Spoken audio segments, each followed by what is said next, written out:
ជាបឋមខ្ញុំកណាសូមនមស្ការ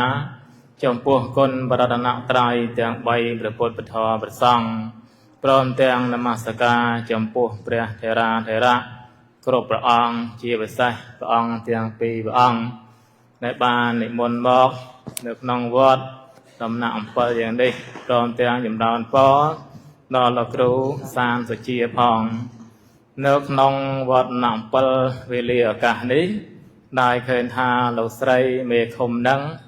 បានអញ្ជើញលោកគ្រូដើម្បីមកសន្ទនាធម៌នៅក្នុងវត្តដំណាក់អំពិលយើងនេះដើម្បីឲ្យជាពលរដ្ឋព្រមទាំងឧបាសកឧបាសិកាដែលគាត់មានសេចក្តីកង្វល់ដែលគាត់មានសេចក្តីងឿងឆ្ងល់យ៉ាងណាចំពោះការចិញ្ចឹមជីវិតរបស់ខ្លួនសពថ្ងៃយើងនេះយ៉ាងដែលយើងការចិញ្ចឹមជីវិតរបស់យើងសពថ្ងៃនេះតែខ្លះទៅបានសុខខ្លះទៅបានចម្រើនខ្លះទៅមានសេចក្តីទុក្ខខ្លះទៅមានសេចក្តីកង្វល់នឹងផ្សេងជាដើមទៅហើយនៅក្នុងវេលាឱកាសនេះទៀតដើម្បីអញ្ជើញលោកគ្រូមកក្នុងវេលាឱកាសនេះដើម្បីឲ្យសម្ដែងធម៌បើញាតិញោមពុទ្ធបរិស័ទណាដែលគាត់មានចម្ងល់អំពីបញ្ហាអ្វីផ្សេងហ្នឹងទៅក៏អាចសួរលោកគ្រូបានដែរនៅក្នុងវេលាឱកាសនេះហើយនៅក្នុងវេលាឱកាសនេះដែរខ្ញុំកណ្ដាអាត្មាភាពក៏សូមនមស្ការដោយសង្ខេបតែប៉ុណ្ណេះសូមប្រគេនពរនិងសូមចម្រើនពរសូមអរគុណ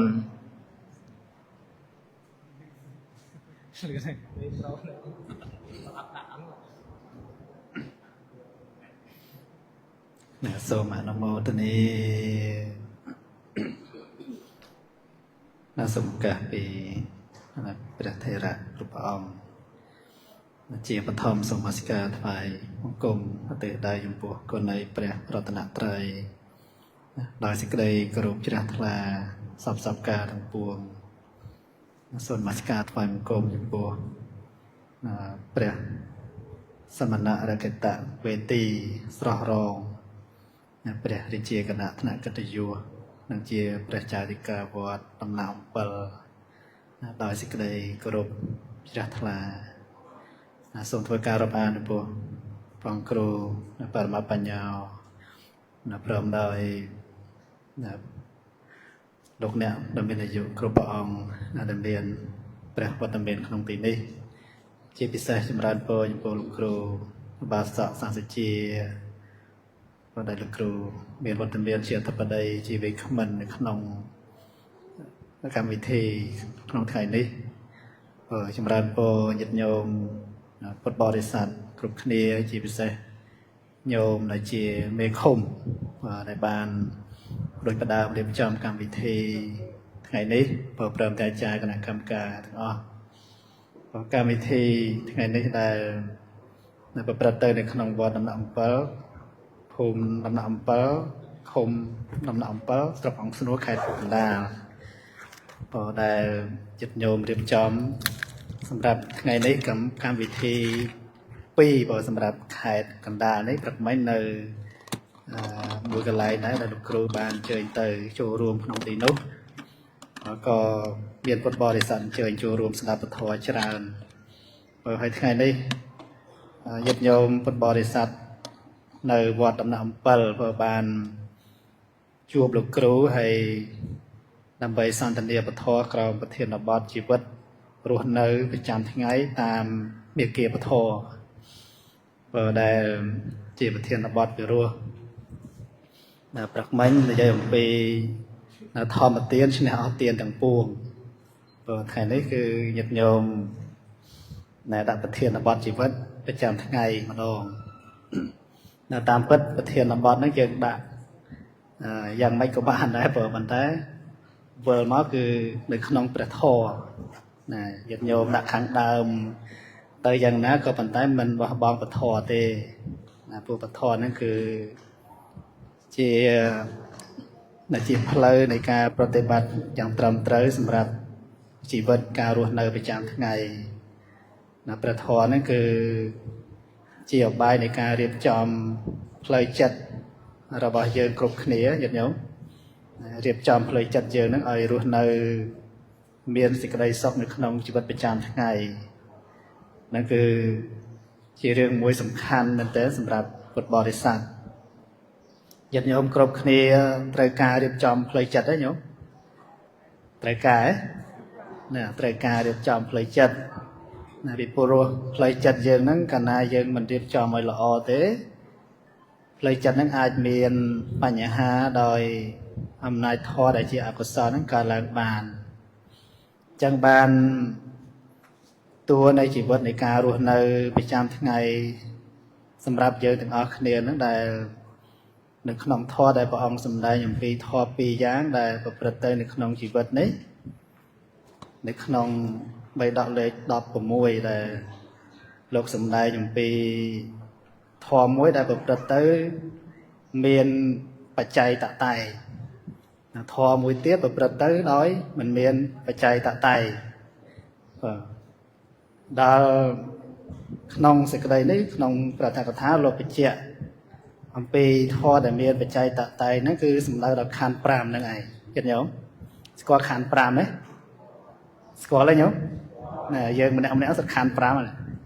បើខណ្ឌ5ហើយដល់ធម៌ដែលមិនមានបច្ច័យតតែគឺព្រះនិព្វាននេះយើងអត់តន់ដល់ក្នុងឯឆ្ងាយពេកអញ្ចឹងវិលមកដល់ធម៌ដែលមានបច្ច័យតតែហ្នឹងបើក្នុងធម៌ដែលញាតិញោមសិក្សារៀនសូត្រចិត្តចេតសិករូបដែលស្ដាប់លោកគ្រូពីចិត្តចេតសិកឯងធ្លាប់បើចិត្តចេតសិកអញ្ចឹងក្នុងដំណើរជីវិតរបស់យើងគ្រប់គ្នាមិនលើសពីនឹងទេចិត្តដែលប្រព្រឹត្តទៅនៅក្នុងការដឹងអារម្មណ៍ផ្សេងផ្សេងដែលទួយចិត្តវិញ្ញាណរបស់យើងនឹងដឹងរឿងរ៉ាវផ្សេងផ្សេងដែលញាតិញោមដឹងរាល់ថ្ងៃហ្នឹងបើដឹងហើយក៏ចិត្តហ្នឹងវាចេះស្រឡាញ់ខ្លះទៅចិត្តហ្នឹងចេះចាប់ប្រកាន់មកខ្លះទៅតែចិត្តហ្នឹងចេះពិបាកខ្លះទៅចេះកើតទុក្ខខ្លះទៅចេះសុខខ្លះទៅឃើញទេញោមដោយសារចិត្តហ្នឹងអញ្ចឹងដោយសារយើងមានភាពតាក់តែងរឿងរ៉ាវក្នុងโลกហ្នឹងមានច្រើនតែមានហេតុមានបច្ច័យតាក់តែងហ្នឹងទៅឲ្យចិត្តយើងហ្នឹងចេះកើតទុក្ខឲ្យចិត្តយើងហ្នឹងចេះសុខមែនទេញោមអញ្ចឹងបានធម៌មួយកន្លែងទៀតលោកលើកឡើងអំពីធម៌ដែលយើងត្រូវកំណត់ដឹងក្នុងជីវិតនឹងប្រចាំថ្ងៃហើយធម៌នឹងមានប្រកបមានពិតប្រកបសម្រាប់ជីវិតដែលញាតិញោមត្រូវជួបទាំងអស់គ្នាធម៌3សំខាន់ណាហើយ3ហ្នឹងញាតិញោមសិក្សាទៅឃើញមកគ្រប់ជីវិតទាំងអស់ដែលកើតឡើងដែលមានខណ្ឌ5ហ្នឹងឯងដូចថ្មលើកឡើងខាងដើមមិញហ្នឹងធម៌3ហ្នឹងត្រូវតែកំណត់ដឹងក្នុងជីវិតប្រចាំថ្ងៃមកធម៌ទី1ព្រះអង្គសម្ដែងអំពីសុខវេទនាវេទនាគឺការទទួលអារម្មណ៍ថាជាសុខដែលញាតិញោមអង្គុយស្ដាប់ធម៌រាងកាយហ្នឹងក៏អង្គុយទៅមិនទាន់អីទេគឺថាស្រួលបួយទៅជាសុខវេទនាតោះណាញោមកំណត់ដឹងអារម្មណ៍ណាមួយដែលញាតិញោមសោយអារម្មណ៍ថាជាសុខតាមផ្លូវកាយក្តីសុខតាមផ្លូវចិត្តក្តីតាមរយៈស្ដាប់ធម៌នឹងក្តីជាសុខវេទនាតោះណាញោមជាសុខអាហ្នឹងយើងទទួលអារម្មណ៍ថាយើងសុខស្ដាប់ហើយជ្រះថ្លាស្ដាប់ហើយយល់ចូលចិត្តផ្លូវចិត្តហ្នឹងសុខហើយជាវេទនាមួយដែរនឹងធម៌ទី1ដែលព្រះអង្គសម្ដែងធម៌ទី2ទុក្ខវេទនាសភាពជាទុក្ខធម៌ហ្នឹងក៏ព្រះសម្មាសម្ពុទ្ធព្រះអង្គសម្ដែងថាជាធម៌ដែលគប្បីកំណត់ដឹងក្នុងជីវិតហ្នឹងណាកំណត់ដឹងថាទុក្ខហ្នឹងក៏ត្រូវកំណត់ដឹងថាហ្នឹងជាទុក្ខតួយ៉ាងគ្រប់ជីវិតដែលកើតឡើងមកគ្រប់គ្នាសុទ្ធតែមានទុក្ខមិនថាទុក្ខតាមផ្លូវកាយមិនថាទុក្ខតាមផ្លូវចិត្តទេញាតិញោមក៏មានអាត្មា3អង្គខាងលើហ្នឹងក៏មានដែរមានសេចក្តីទុក្ខដែរបើទុក្ខផ្លូវកាយហ្នឹងក៏មានទុក្ខផ្លូវចិត្តក៏មានប៉ុន្តែគ្រាន់តែយើងដឹងកំណត់ដឹងនៅធម៌ហ្នឹងតាមសេចក្តីពិតដោយការយល់របស់យើងនេះយើងយល់ថាហ្នឹងវាជាទុក្ខមើលញាតិញោមណាដែលអង្គុយក្នុងហ្នឹងអត់មានទុក្ខមានទេអត់មានទេសិតទុក្ខទេទុក្ខទាំងអស់គ្នាតែធម៌មួយទៀតគឺមិនមែនសុខហើយក៏មិនមែនទុក្ខណាកើតឡើងថាមិនមែនសុខគឺថាអទុក្ខមសុខវេទនាណាមិនមែនទុក្ខហើយមិនមែនសុខជាឧបេក្ខាចិត្តហ្នឹងព្រោះគឺប្រព្រឹត្តទៅក៏មិនប្រព្រឹត្តទៅក្នុងសុខក្នុងទុក្ខដែរណាអាហ្នឹងក៏ត្រូវកំណត់ដឹងប៉ុន្តែ mà như vậy trongចំណុចនេះហាក់បីដូចជាឆ្ងាយពេកប៉ុន្តែគ្រាន់តែញាតិញោមទៅដឹងក្នុងដំណើរនៃជីវិតប្រចាំថ្ងៃតាមរយៈការសិក្សាពធការស្ដាប់ធម៌ហ្នឹងញាតិញោមមានឧបនិស្ស័យល្អដែលអាចស្ដាប់ធម៌ព្រះសម្មាសម្ពុទ្ធហើយយល់ដើម្បីយកធម៌ហ្នឹងទៅប្រតិបត្តិនៅធម៌ហ្នឹងតាមសមគួរនៃជីវិតរៀងៗខ្លួនក៏សូមអនុមោទនីចឹងដើម្បីញាតិញោមបានឱកាសពេលវេលាដើម្បីបានស្ដាប់លោកគ្រូប៉ុន្តែមុននឹងបានស្ដាប់លោកគ្រូសូមរតនានិមន្តព្រះអង្គមួយព្រះអង្គទៀតដើម្បីលោកមានធម្មកថាយ៉ាងណាប្រពៃសេចក្តីនៃកម្មវិធីសូមនិមន្ត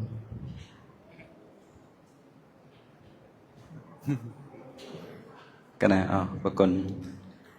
កណាជាបឋមសូមនមស្ការនៅព្រះរតនត្រ័យទាំង3ដោយសេចក្តីជ្រះថ្លាសូមនមស្ការព្រះគ្រូចតិកាវត្តតណាប់អំពិលនិងសូមនមស្ការព្រះគ្រូចតិកាវត្តមនីរតនារាមដែលមានព្រះវត្តមាននៅក្នុងទីនេះនិងសូមនមស្ការព្រះថេរានុថេរៈគ្រប់ព្រះអង្គនិងធ្វើសេចក្តីរាប់អានកណាលោកម្ចាស់គ្រប់ព្រះអង្គផងដែរហើយចម្រើនពរលោកគ្រូវគ្គចរបញ្ញោសានសុជានិងញាតិញោមពុទ្ធបរិស័ទទាំងអស់គ្នាជាពិសេសញោមតែបដូចផ្ដើមកម្មវិធីធម្មសាកិច្ឆាណាគឺសន្តានានៅពធហើយដោយចិត្តមួយខែនេះដោយសន្តានានៅក្នុងវត្តដូចទៅបាន2កន្លែងកណាទៀតដូចបាន2កន្លែងតាមចាំដូចជានៅខាងរតនគិរីមែនទេមួយកន្លែងហើយវត្តតណាប់អំពិលនេះមួយកន្លែងតាក់ទងនឹងវត្តអារាមពងចាមមួយទៀតណាស្អីពងចាមចឹង4កន្លែងអញ្ចឹងណាជាស្រ័យឯសាចាំអត់អស់សញ្ញាណតាហ្នឹងហើយពីព្រោះតាក់ទងនឹងវត្តអារាមគឺជាភូមិសាស្ត្រមួយដែលផ្ដល់ភាពស្ងប់សុខផ្លូវចិត្តមែនទេញាតិញោមពេលដែលយើងចង់ថ្វាយបង្គំព្រះចង់ថ្វាយបង្គំព្រះសង្ឃឬមួយក៏ចង់ធ្វើបុណ្យអីយើងតែងតែនឹកឃើញវត្តអារាមណាគឺជាកន្លែងមួយដែលស្ងប់សុខជាភូមិសាស្ត្រមួយដែលផ្ដល់ភាពស្ងប់សុខផ្លូវចិត្តអញ្ចឹងទាំងព្រះសង្ឃក្តីទាំងញាតិញោមក្តីដែលបានមកចូលនៅក្នុងអារាមដែលជាកន្លែងស្ងប់ស្ងាត់ហើយក៏ជាកន្លែងដែលសិក្សានៅព្រះធម៌និងព្រះវិន័យអញ្ចឹងដើម្បីឲ្យបានជាគ្រឿងដាស់តឿនដាស់ស្មារតីនោះច្បាស់ណាស់ថាបើយើងអាចបានសិក្សានៅព្រះធម៌របស់ព្រះសម្មាសម្ពុទ្ធទេច្បាស់ថាយើងឲ្យវិយមន័យទៅលើព្រះពុទ្ធសាសនាហ្នឹងអត់ត្រូវទេមែនទេញាតិញោមហ្នឹងហើយអញ្ចឹងសំខាន់ណាស់បើសិនជាប្រសង់មានការសិក្សារៀនសូត្រហើយញាតិញោមចង់ចេះចង់ដឹងប្រកាសជាចេះមែនទេហ្នឹងហើយអញ្ចឹងវាទាមទីឲ្យមានវត្តអារាមជាទីសបាយហ្នឹងគឺមានសេនាសនៈសបាយមានអាហារជាទីសបាយមានកល្យាណមិត្តជាទីសបាយហើយនឹងមានធម្មៈជាទីសបាយនេះចុងក្រោយហ្នឹងគឺមានពធជាទីសបាយទូយ៉ាងឧទាហរណ៍ដូចញាតិញោមចូលមកសាលាឆាននេះខ្ញុំកាត់ណាអង្គុយមើលគំនូទៅឃើញថាដូចដំណើររឿងព្រះសម្មាសម្ពុទ្ធមកចប់អញ្ចឹងតាំងពីព្រះអង្គប្រសូតរហូតដល់ព្រះអង្គចេញចាកពីព្រះនគរដើម្បីចេញទៅបុស្សហ្នឹងហើយដល់ពេលចេញទៅបុស្សរហូតដល់ព្រះអង្គត្រាស់ដឹងហើយព្រះអង្គសពផ្សាយពធរហូតដល់ព្រះអង្គបរិនិព្វានវិញអានេះឯងគឺជាការបញ្ជាក់ឲ្យឃើញថាសូម្បីតែព្រះសម្មាសម្ពុទ្ធជាអគ្គបុគ្គលក៏ដោយក៏ប៉ុន្តែព្រះសម្មាសម្ពុទ្ធព្រះអង្គនៅតែបរិនិព្វានក៏ប៉ុន្តែអ្វីដែលព្រះអង្គមិនសល់ទុកនោះគឺជាព្រះធម៌ដ៏ឧត្តមសម្រាប់ចង្អុលបង្ហាញទិសដៅនៃសត្វលោកទាំងឡាយដែលមានបំណងចង់ចេញចាកអំពីសេចក្តីទុក្ខនេះទូយ៉ាងដូចនៅខាងចុងដែលព្រះអង្គមុននឹងបរិនិព្វានព្រះអង្គបានប្រាប់ដែលថាធម៌ទាំងឡាយហ្នឹងព្រះសម្មាសម្ពុទ្ធព្រះអង្គសម្ដែងហើយក៏ប៉ុន្តែផ្ដាំសាវកមួយទៀតថាឥឡូវនេះអ្នកទាំងឡាយតថាគតនឹងដាស់តឿនអ្នកទាំងឡាយថាសង្ខារទាំងឡាយហ្នឹងវាមានសេចក្តីវិន័យទៅវិញជាធម្មតាអ ចឹងអ្នកទាំងឡាយចូលញ៉ាំងកិច្ចទាំងពុំឲ្យសម្រេចដោយសេចក្តីមិនប្រមាទត្រង់នេះឯងដែលយើងចូលមកក្នុងពុទ្ធសាសនាហើយដែលយើងសិក្សាហើយមិនមែនដែលយើងសិក្សាដើម្បីគ្រាន់តែចេះនិយាយចេះប្រាប់គ្នាឬមួយក៏ចេះបរៀនទេគឺលក្ខណៈសំខាន់មួយទៀតគឺព្រះអង្គមិនឲ្យយើងប្រមាទអញ្ចឹងកាលណាដែលយើងមិនប្រមាទគឺមានន័យថាកុសលធម៌ហ្នឹងគឺវាសន្សំរឿយឡើងឲ្យវាថ្នឹកនៅក្នុងចិត្តមែនទេមិនមែនមានន័យថាពេលដែលយើងមកវត្តមកជួបព្រះសង្ឃយើងថ្វាយអង្គមហើយយើងគិតថាពេលហ្នឹងខ្ញុំបានបុណ្យដែរក៏ប៉ុន្តែពេលដែលយើងចេញពីវត្តវិញឬមួយក៏យើងទៅផ្ទះវិញយើងចង់ធ្វើបាបអីក៏បាបទៅអត់មែនអញ្ចឹងទេពីព្រោះព្រះសម្មាសម្ពុទ្ធថាអាសេចក្តីមិនប្រមាទហ្នឹងជាធម៌មិនស្លាប់ឃើញទេហើយព្រះអង្គសម្ដែងថាលក្ខណៈនៃសេចក្តីប្រមាទហ្នឹងមាន3យ៉ាងដែរថាទី1កុសីតៈមានន័យថាបុគ្គលខ្លះមិនដែលធ្វើនៅសេចក្តីល្អទេតែចង់បានផលល្អមកវិញឃើញទេចេះតែចង់បានផលល្អក៏ប៉ុន្តែខ្លួនឯងនឹងអត់ដែលធ្វើសេចក្តីល្អហ្នឹងបុគ្គលអ្នកប្រមាទទី2ទុច្ចរិតៈណាបុគ្គលធ្វើតែសេចក្តីអាក្រក់ក៏ប៉ុន្តែចង់បានផលល្អដែរឃើញទេអ្នកខ្លះធ្វើតែអាក្រក់តែដូចចង់ឲ្យតែបុណ្យជួយសោះហើយអត់ឃើញណាហើយទី3ហ្នឹងគឺសិទ្ធិលៈព្រះអង្គសម្ដែងថាបុគ្គលខ្លះធ្វើសេចក្តីល្អដែរតែធ្វើតិចតួចតែចង់បានសេចក្តីល្អហ្នឹងច្រើនទៅវិញចង់បានផលច្រើនទៅវិញអានេះឯងគឺព្រះអង្គសម្ដែងថាជាលក្ខណៈនៃបុគ្គលប្រមាទអញ្ចឹងមិនថាញាតិញោមមកស្ដាប់នៅទីនេះឬមួយក៏មកថ្ងៃក្រោយមកចូលវត្តស្ដាប់ពធទេសំខាន់ញាតិញោមស្ដាប់ហើយធ្វើយោនិសោមនសិការៈដោយឧបាយដោយប្រាជ្ញាហើយយើងយកទៅប្រព្រឹត្តប្រតិបត្តិកុំឲ្យមានសេចក្តីប្រមាទដោយព្រះសម្មាសម្ពុទ្ធសម្ដែងដាស់តឿននៅភិក្ខុទាំងឡាយចឹងថាអ្នកទាំងឡាយកុំប្រមាទអញ្ចឹងសង្ឃឹមថាខ្ញុំកណ្ណាអាត្មាភាពព្រះសង្ឃគ្រប់អង្គនឹងមានពធជាអារម្មណ៍ជាគ្រឿងដាស់ស្មារតីហើយមិនមានសេចក្តីប្រមាទក្នុងការរស់នៅក្នុងជីវិតដ៏ខ្លីនេះជីវិតដ៏ខ្លីខ្ញុំគិតថាវែងជីវិតយើងអត់វែងទេគឺខ្លីណាស់គឺខ្លីណាស់អញ្ចឹងសង្ឃឹមថាយើងមានសេចក្តីសិក្សានៅពធហើយកុំមានសេចក្តីប្រមាទបន្ថែមណាសូមអនុមោទនីសាធុ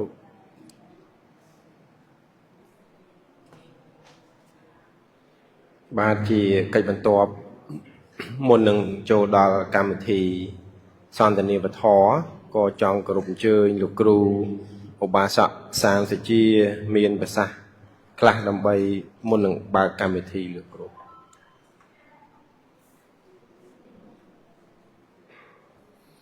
ជាបឋមសូមនមស្ការគុណកៅទាំង3ដោយសេចក្តីគោរពជ្រះថ្លារពងពោះសូមនមស្ការបងគ្រូផ្ចាតិកាវត្តតំណាក់អំពិលពនាមព្រះសបលិរខតៈវេទីស្រស់រងជាព្រះជាគណៈថ្នាក់កិត្តិយសនិងជាប្រជាធិការវត្តតំណាក់អំពិលកណាហើយឬតំណែងមកថាគ្រូបានសាងភ្នោះតាំងពីឆ្នាំ92ទេណា92តំណាល់កណាដែរតែកណាបរាជ័យហើយសូមអនុមោទនានៅការតាំងនៅក្នុងភ្នោះរបស់ព្រះអង្គគ្រូហ្នឹងហើយក៏សូមនមស្ការព្រះអង្គគ្រូលទ្ធធម្មោជាកំសាន្តព្រះអង្គជាវិចារធិការវត្តនិរតនារាមព្រះអង្គគ្រូបរមត្តបញ្ញោហួយប្រុស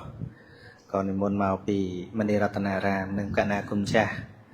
គ្រប់ព្រះអង្គដែលនៅគង់ក្នុងទីវត្តតំណាក់អំពិលនេះនិងសូមគោរពជម្រាបសួរពុទ្ធបរិស័ទទាំងអស់ទាំងក្មេងចាស់ប្រុសស្រីទាំងអស់ហើយញាធនដែនដីដែលមានសទ្ធាជ្រះថ្លាក្នុងការរៀបចំថ្ងៃនេះអញ្ចឹងថ្ងៃនេះជាកិច្ច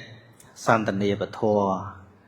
ដូច្នេះខ្ញុំសូមមិនចំណាយពេលពោលអីច្រើនទេទុកឱកាសឲ្យពុទ្ធបរិស័ទបានពិភាក្សាជាធម្មសាកច្ឆាដើម្បីចម្រើននៅកុសលថ្នាក់សន្ទនាពធក្នុងថ្ងៃនេះបាទសូមគោរពអញ្ជើញទាំងអស់គ្នាសាធុគ្រូបាទអញ្ចឹង លោកយាយលោកតាដឹងហើយថាទីណាមានលោកគ្រូសាមតិជាទីនោះមានធម្មសន្តានាមិនចឹងបាទហើយដើម្បីពាក្យថាធម្មសន្តានាមានន័យថាមានសួរមានឆ្លើយចឹងដល់ពេលវេលាសំគួរនឹងមានសំណួរនឹងចម្លើយតាក់ទងជាមួយនឹងវិបត្តិផ្លូវចិត្តផ្សេងឬក៏មានឆ្ងល់ចំណុចត្រង់មេរៀនកន្លែងណាតាក់ទងជាមួយនឹងមេរៀនអភិធម្មឬក៏ចិត្តចេតសិករូបនឹងឯងអញ្ចឹងមុននឹងចូលដល់វគ្គសំណួរចម្លើយក៏ចង់ដឹងដែរថាតើបងប្អូនលោកយាយលោកតាមកថ្ងៃនេះអ្នកដែលមានសំណួរមានប្រមាណអ្នកសូមលើកដៃលើកឲ្យខ្ពស់ដើម្បីខ្ញុំរាប់បាទអញ្ចឹងមាន5អ្នកសូមឡើងមកមុខឲ្យហើយបាទសូមឡើងមកមុខទាំង5អ្នកហ្នឹងគឺមកទៅទឹមគ្នាឲ្យបាទដើម្បីស្រួលធ្វើការបាទអញ្ជើញមកផុតបងមកផុតមកមុខគេបាទឲ្យដឹងថាអ្នកលើកដៃមុនសួរមុនអ្នកក្រោយសួរក្រោយបងមកទៅទឹមនេះមកមុខអញ្ចឹងណាមួយទៀតមកមុខនៅមិញថានេះដូចមានមួយដែរ1 2 3បងកល្យានមួយទៀតទៅណាមិញ4នាក់នេះទឹមនេះហ៎អូខេបាទអញ្ចឹងមើលទៅអូខាងនោះមួយទៀត5តែលើកក្រោយគេដែរអញ្ចឹងក៏ចង់សួរទៀតដែរថាចុះមកទាំងអស់គ្នាមកកណោមិនបានសួរតែប៉ុណ្ណឹងអ្នកផ្សេងមកដើម្បីអ្វីបាទអញ្ចឹងដើម្បីស្ដាប់បានត្រូវធ្វើម៉េចបាទត្រូវស្ងៀមស្ងាត់ហើយបើសិនមានបងប្អូនណាដែលគាត់ច្រឡំទៅជែកគ្នាហ្នឹងយើងអ្នកក្បែរហ្នឹងកេះគាត់ដើម្បីរំលឹកណាកេះហ្នឹងយើងមិនមែនកេះទើសគាត់ទេកេះដើម្បីអធិស្ឋានឲ្យគាត់បានស្ដាប់ដែរតែកាលណាគាត់បានស្ដាប់ជាឱកាសយើងបានស្ដាប់ហើយបើគាត់អត់ស្ដាប់គាត់ឡើងតែជែកធ្វើឲ្យយើងនឹងស្ដាប់អត់បានដែរអញ្ចឹងដើម្បីឲ្យកើតជាប្រយោជន៍ទាំងអស់គ្នាមកថ្ងៃនេះកុំឲ្យទៅផ្ទះវិញអត់បានឮអត់បានស្ដាប់កុំឲ្យខាតពេលអញ្ចឹងស្រាប់គេសួរថាថ្ងៃហ្នឹងកម្មវិធីមកពីណាស្ដាប់ធម៌ណាគេមកអូលោកគ្រូសាមតិជាមកហើយគាត់បាននិយាយអីខ្លះអត់ដឹងផងបើអញឡើងនិយាយដើមនិយាយនោះអញ្ចឹងកុំឲ្យខាតព្យាយាមស្ដាប់ដោយល្អបាទសូមអរគុណនិងសូមគោរពអញ្ជើញអ្នកសំណួរបាទចាបន្តទៅនេះខ្ញុំសូមគ្រប់ថ្វាយបង្គំដល់គុណកែទាំង3គុណព្រះរតនត្រ័យគុណព្រះពុទ្ធព្រះធម៌ព្រះសង្ឃជាទីគោរពជាទីបូជាសក្ការៈដល់គង់គូបំផុតហើយសូមគោរពថ្វាយបង្គំដល់លោកគ្រូសានសុជាជាលោកគ្រូដ៏អស្ចារ្យនៅលើលោកចំពោះខ្ញុំគឺសម្រាប់លោកគ្រូមួយបើសម្រាប់ចិត្តខ្ញុំវិញលោកគ្រូដូចជាប្រោសមនុស្សលោកដូចជាព្រះអង្គដែលបានត្រាស់អញ្ចឹងសម្រាប់ខ្ញុំព្រោះដោយសារតែមានលោកគ្រូទេបានមានធម៌ពិតដែលខ្ញុំបានយល់សប្តាហ៍ថ្ងៃនេះបើសិនជាអត់មានលោកគ្រូសាមសុជាទេខ្ញុំអត់ដឹងថាធ្វើបុណ្យរាល់ថ្ងៃនេះខ្លឹមនៅកន្លែងណាទេខ្លឹមសារក្នុងព្រះពុទ្ធសាសនានៅកន្លែងណាគឺអត់មានទេហើយមកទល់សប្តាហ៍ថ្ងៃនេះគឺខ្ញុំបានយល់ខ្ញុំបានដឹងហើយខ្ញុំក៏បានចូលរៀនចិត្តនិងចេតសិកបានយល់ខ្លះដោយសារខ្ញុំអត់សូវចេះប៉ុន្តែខ្ញុំព្យាយាមខ្ញុំរៀនរាល់ថ្ងៃអត់មានថ្ងៃណាដែលខ្ញុំអត់រៀនទេហើយគឺមានពធចូលមកក្នុងចិត្តខ្ញុំជារៀងរាល់ថ្ងៃហើយខ្ញុំសូមជម្រាបសួរដល់លោកយាយអ្នកបងលោកពូអ្នកមេទាំងអស់គ្នាខ្ញុំចង់បង្ហាញពីធាតុពិតរបស់ខ្ញុំសិនចាំខ្ញុំមានសំណួរចាអូសូមទី1ខ្ញុំចង់សួរថាខ្ញុំរៀនយល់ច្រើនដែរប៉ុន្តែហេតុអីពេលខ្ញុំឮគេជេរលោកគ្រូហេតុអីក៏ចិត្តខ្ញុំក្តៅឧទាហរណ៍ថាអ្នកនៅចិត្តខ្ញុំក៏ដោយឧទាហរណ៍ដូចជាគ្រួសារខ្ញុំក៏ដោយពេលដែលគាត់មាត់អីដាក់ខ្ញុំណាខ្ញុំចាត់ទុកថានេះជាអកុសលវិបាករបស់ខ្ញុំទេ តែបើសិនជាគាត់មាននិយាយអីប៉ះពាល់ដល់លោកគ្រូហេតុអីក៏ចិត្តខ្ញុំលោតខ្ញុំចង់ទូមានចិត្តខ្លួនឯងតំណឹងមួយទៀតហើយក៏ខ្ញុំដឹងថាមកពីខ្ញុំរៀនអត់ទាន់យល់ច្បាស់តំណឹងហើយខ្ញុំចង់យល់ច្បាស់តំណឹងដែរហើយដល់ពេលខ្ញុំទនេខ្ញុំសម្រាប់វិចារណាទៅថានេះគេជេរលោកគ្រូនេះគ្រាន់តែជាវិបាកកម្មលោកគ្រូដែលលោកគ្រូបានលឺមកហើយក៏បានសងនៅវិបាកកម្មចាស់ហើយអ្នកជេរនោះក៏សាងកម្មថ្មីឡើងលោកគ្រូអត់បានអាក្រក់អត់បានធ្លាក់នរកដោយសារពាក្យគេជេរទេគឺមានតែអ្នកជេរគេដែលគាត់មានចិត្តអកុសលនៅក្នុងចិត្តបើបានគិតអញ្ចឹងខ្លះក៏បានស្រាកឡើងមកវិញតែបើសិនជាអូទៅបានលឺទៀតក្នុងចិត្តហ្នឹងគឺក្តៅទៀតអញ្ចឹងណាអញ្ចឹងសូមសួរលោកគ្រូថាមានវិធីអីធ្វើឲ្យចិត្តខ្ញុំហើយសុំទី2ខ្ញុំចង់ឲ្យលោកគ្រូបញ្យល់ព្រោះអីខ្ញុំធ្លាប់មានអ៊ំចាស់ម្នាក់អ៊ំខ្ញុំនឹងតែម្ដងគាត់ធ្វើបន់យូរហើយប៉ុន្តែខ្ញុំសួរគាត់ថាអ៊ំឯងថ្វាយបង្គំព្រះហ្នឹងដើម្បីអីអញ្ចឹងទៅហើយអ៊ំឯងមាសកាថ្វាយបង្គំព្រះពេលសម្រាប់ហ្នឹងអ៊ំឯងសូត្រថាម៉េចអញ្ចឹងទៅហើយក៏គាត់សូត្រថាពុទ្ធាំងសរណង្កច្ឆាមិហ្នឹងអញ្ចឹងខ្ញុំថាអញ្ចឹងបានន័យថាម៉េចអញ្ចឹងគាត់ថាអត់ដឹងបានន័យថាម៉េចទេអញ្ចឹងខ្ញុំក៏ប្រាប់គាត់ទៅបានគាត់ថាអើយកូនហើយអ៊ំចំណាស់នេះហើយចិត្តងាប់ទៅវិញហើយអ៊ំអត់ដឹងថាបានន័យថាម៉េចអញ្ចឹងណាអញ្ចឹងគាត់សប្បាយចិត្តអញ្ចឹងខ្ញុំជឿថាមានអ៊ំខ្លះក៏គាត់អត់ដឹងដែរអញ្ចឹងសូមឲ្យលោកគ្រូប្រាថ្នាហើយខណ្ឌ5ក៏មានមនុស្សចាស់ដែលខ្ញុំបានដឹងផ្ទាល់ដែលអ៊ំពូមីខ្ញុំផ្ទាល់គាត់អត់ដឹងថាខណ្ឌ5ហ្នឹងថាម៉េចទេអត់ដឹងថាបញ្ញខណ្ឌហ្នឹងអីគេហើយខណ្ឌ5ហ្នឹងបើចែកទៅមានអីគេខ្លះគាត់អត់ដឹងទេតែគាត់ធ្លាប់ឮប្រសង្ឃទេសនាថាខណ្ឌ5តែគាត់អត់ដឹងចាអត់ដឹងថាវេទនាខណ្ឌហ្នឹងអីគេសង្ខារខណ្ឌហ្នឹងអីគេទេអញ្ចឹងណាអរគុណលោកគ្រូខ្ញុំមានប៉ុណ្ណាបាទទី1បើ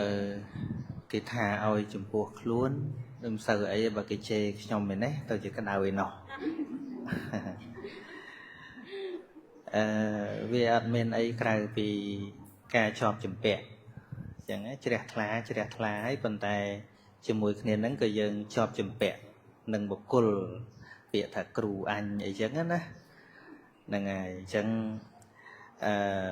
កុំជាប់ត្រឹមគ្រូអញអីឲ្យទៅក្នុងពធចោះហ្នឹងហើយខ្ញុំហ្នឹងក៏អត់មានពិសេសអីជាងគ្រូដតីដែរគ្រាន់តែថាមានឧបនិស្ស័យជាមួយគ្នាទៅក៏ស្ដាប់គ្នាយល់អញ្ចឹងទៅណាហ្នឹងហើយមិនមែនថាស្ដាប់ខ្ញុំយល់ខ្ញុំអស្ចារ្យជាងគេក៏អត់ដែរប៉ុន្តែដោយសារមានឧបនិស្ស័យជាមួយគ្នាព្រោះឧបនិស្ស័យវាមាន2មួយឧបនិស្ស័យក្នុងធម៌មួយទៀតឧបនិស្ស័យក្នុងបុគ្គលអញ្ចឹងណាដូចជានៅសម័យពុទ្ធកាលមានព្រះរហន្តច្រើនណាស់ប៉ុន្តែហេតុអីបានអ្នកខ្លះទៅនៅជាមួយព្រះសារីបុត្រអ្នកខ្លះទៅយកព្រះមុគលានជាគ្រូអ្នកខ្លះទៅយកព្រះអានន្ទជាគ្រូអ្នកខ្លះទៀតទៅយកព្រះមហាកាសបៈជាគ្រូមិនមែនមានន័យថាគ្រូរបស់លោកនឹងប្រសើរជាងគ្រូអង្គដតីទេក៏ប៉ុន្តែដោយសារឧបនិស្ស័យអញ្ចឹងណាបាទហើយជាធម្មតាកាលណាសេចក្តីតក់ស្លុតនៅមានការព្រួយបារម្ភការថ្នាំងថ្នាក់ក៏នៅតែមានជាធម្មតាវាលែងតែបុគ្គលដែលអស់មានតណ្ហាទៅមិនបានតក់ស្លុតទៅនឹងរឿងអ្វីទាំងអស់ហើយយើងមើលដូចជាព្រះអានន្ទអីនៅពេលដែលគេជេរព្រះសម្មាសម្ពុទ្ធហ្នឹងដោយសារត្រឹមសោតាបណ្ឌបុគ្គលហ្នឹងលោកនៅមានការជាប់ចម្ពាក់ជាមួយព្រះសម្មាសម្ពុទ្ធអញ្ចឹងទៅចង់ប្រមូលព្រះអង្គរត់ទៀតហ៎ឃើញទេពេលដែលនៅក្នុងក្រុមកោសាំពីនាងមេកុនតយាដែលជាមហេសីទី3របស់ព្រះបាទឧទេនណាមានគំនុំជាមួយព្រះអង្គតាំងពីយូរមករកតែឱកាសដល់ពេលបានមានសិទ្ធិអំណាចទៅជាមហេសីរបស់ស្ដេចទៅក៏ទៅជួលអ្នកលេងឲ្យទៅជេរព្រះសម្មាសម្ពុទ្ធច្រកណាក៏ដោយឲ្យទៅព្រះអង្គមុនទៅគឺជេរគេបចោសពគ្រប់ប៉ុន្តែអ្នកជេរមិនប្រកាសតែខឹងឯស៊ីឈ្នួលជេរហ្នឹងហើយអញ្ចឹងទៅអានន់លោកថាបើជេរត្រឹមលោកអត់អីដល់ជេរព្រះដែលលោកគោរពអញ្ចឹងដល់គេព្រះអង្គទៅជេរគោរពអញ្ចឹងទៅ លោកដូចជាភ្ញាក់ចង់ទៅនាំព្រះអង្គរត់ដល់ចឹងទៅព្រះអង្គសួរថាទៅណាអនន្តថាទៅជើងទៅហើយចុះបើទៅជើងគេជេរទៀតទៅកើតហើយចុះបើទៅកើតគេជេរទៀតទៅត្បូងបើទៅត្បូងគេជេរទៀតទៅលិចចុះបើទៅលិចគេជេរទៀតចឹងអស់ផ្លូវអញ្ចឹងបានព្រះអង្គថានៅស្ងៀមចុះពីព្រោះពាក្យជេរហ្នឹងក៏មិនទៀងជេរហត់ទៅគឺឈប់ហើយឃើញទេឃើញស្រួលទេហ្នឹងហើយអញ្ចឹងធម្មតាទេអាហ្នឹងហើយមួយទៀតរឿងដែលគាត់សូត្រធម៌មិនដឹងហ្នឹងក៏ជារឿងធម្មតាអញ្ចឹងពីព្រោះបានប៉ុណ្ណឹងក៏ចាត់ជាប្រយោជន៍ខ្លះព្រោះថាបើសិនជាគាត់អត់មានឧបនិស្ស័យនឹងពុទ្ធពធប្រសង្ឃសោះទេគាត់ក៏មិនសូត្រដែរពុទ្ធាំងសរណង្គកិច្ឆាមិហ្នឹងណាគ្រាន់តែថាខណៈដែលសូត្រដោយសេចក្តីជ្រះថ្លាមិនយល់ន័យហ្នឹងក៏ជាមហាកុសលក៏ប៉ុន្តែមិនមានបញ្ញាតែប៉ុណ្្នឹងឯងហើយក៏បើកាលណាយើងបានយល់ផងវានឹងងាយបកកឱកាសឲ្យមហាកុសលដែលប្រកបដោយបញ្ញាហ្នឹងចម្រើនឡើងអញ្ចឹងដំបូងឡើយហ្នឹងដូចយើងរៀនអភិធម្មអីក៏ដោយបើសិនជាយើងមានសេចក្តីតស៊ូបន្តិចទន្ទិញពាក្យខ្លះឲ្យចាំសិនយល់មិនយល់ចាំគិតក្រោយទៀតដល់ពេលយើងទន្ទិញចាំហើយចាំយើងពិនិត្យអត្ថន័យពាក្យមួយហ្នឹងគឺជ្រះថ្លាតែម្ដងបាទហើយបញ្ញខណ្ឌដែលមានន័យយ៉ាងណាហ្នឹងក៏អាចយល់បានទល់តែរៀនបរមត្ថធម៌បើមិនរៀនបរមត្ថធម៌ទេយើងឮតែឈ្មោះហើយទោះបីជាចែក1 2 3 4 5ហ្នឹងក៏ដោយគឺវាកម្រិតនៃការគិតយើងហ្នឹងវាអត់ដល់ហើយខណ្ឌ5មិនទៀងខ្ញុំចេះស្មូតតាំងនៅសាមណេរខណ្ឌ5មិនទៀងតែងលៀងឃ្លាតលោកធាតុទាំងមួកទាំងអស់ប្រែត្រឡប់អីចឹងណាហើយចាស់ឲ្យទៅកាលនោះខ្ញុំកាលនៅជាភិក្ខុសានសុជាហ្នឹងរៀនទេសនាសាមណេរសានសុជាទេសនាដំបូងហ្នឹងតែចប់ទៅចាស់សុំខណ្ឌ5មួយបទសូត្រតាមពិតក៏មិនសូវចង់ស្ដាប់ធម៌ទេសហ្មងទេកាលនោះចង់ស្ដាប់តែខ្ញុំស្មូតតែចឹងទៅក៏ស្មូតទៅគាត់ព្រោះទៅសំឡេងចឹងទៅវាអត់មានបានអត្តន័យអីទេហ្នឹងហើយប៉ុន្តែយើងថាវាអត់ប្រយោជន៍សោះឬក៏វាអាចបានខ្លះពីព្រោះបើសិនអត់មានឧបនិស្ស័យសោះសូម្បីតែពាក្យខណ្ឌ5ក៏អត់ចង់ស្ដាប់ដែរអ្នកខ្លះក៏នៅលឺតែធัวនោះធុញតែហ្មងមែនទេយ៉ាងអញ្ចឹងដែលថាឲ្យបានគាត់ស្ដាប់ទុះយល់មិនយល់អីក៏គាត់យកចិត្តទុកដាក់ខ្លះហ្នឹងក៏ជាឧបនិស្ស័យនៃកុសលដែលកើតឡើងប៉ុន្តែបើសិនជាមានឧបនិស្ស័យបន្ថែមទៅជាតែព្យាយាមសួរពាក្យហ្នឹងមានន័យថាម៉េចទៀតទៅក៏ជាឱកាសឲ្យបញ្ញាហ្នឹងកើតឡើងបន្ថែមទៀតបាទអញ្ចឹងมันអត់ប្រយោជន៍ទេដូចជាយើងមកស្ដាប់ទាំងអស់នេះកម្រិតនៃការចេះដឹងរបស់យើងអត់ស្មើគ្នាទេមែនទេអត់ស្មើគ្នាទេខ្លះក៏បានរៀនបរមត្ថខ្លះទៅខ្លះធ្លាប់អានធ្លាប់ស្ដាប់បានច្រើនខ្លះធ្លាប់ធ្វើតែតគ្នាខ្លះក៏ប៉ុន្តែវានៅក្នុងនាមជាពុទ្ធបរិស័ទដូចគ្នាណាឬប្រកាសតែការស្ដាប់ធម៌ក៏មកជាងកាលមិនដឹងថាខ្ញុំចង់និយាយរឿងអីផងមែនទេប៉ុន្តែឮថាមើលមុខហ្នឹងគេជេរច្រើនយ៉ាងចង់ទៅឃើញមុខតិចមើលហ្នឹងហើយប៉ុន្តែក៏អាចឮពាក្យធម៌ទៅពិចារណាទៅគង់តែយល់ខ្លះដូចរឿង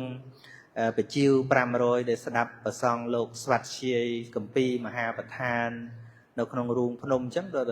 ឮតែហេតុបច្ចយោអារម្មណ៍អនបច្ចយោព្រោះអញ្ចឹងទៅក៏ប្រាប់កូនចៅឲ្យនៅស្ងៀមដើម្បីស្ដាប់ប៉ុន្តែអត់យល់ទេតែស្ដាប់ទៅវាព្រោះអាហ្នឹងដោយសារអីដោយសារក្នុងសង្សារវដ្តហ្នឹងគាត់ក៏ធ្លាប់កើតជាមនុស្សពីមុនមកក៏មិនតែមានអកុសលលេណានីមួយទៅក៏ឲ្យកើតជាបជាវក៏ប៉ុន្តែឧបនិស្ស័យក្នុងការព្រោះធម៌ហ្នឹងវានៅមានមិនឯងទេមិនមែនថាឯងបជាវហ្នឹងស្រាប់តែចេះសម្របស្លាប់ស្ដាប់ចឹងតែហ្មងទេដោយសារវាមិនមែនកើតមកបជាវចឹងរហូតណាពីជាតិមុនមកក៏ធ្លាប់ឮធម៌ហ្នឹងដូច្នេះឧបនិស្ស័យសេះសល់មកធ្វើឲ្យចេះព្រោះប៉ុន្តែមិនដឹងន័យទេហ្នឹងហើយក៏ជាឧបនិស្ស័យរហូតមកដល់កើតជាមនុស្សចេះតែសិក្សាបន្តមកទៀតមកចុងក្រោយបានមកជាព្រះសារីបុត្រហើយនឹងសិស្សរបស់លោក500ហ្នឹងឯងអញ្ចឹងណាបាទជូនប៉ុណ្ណឹងបាទសាធុ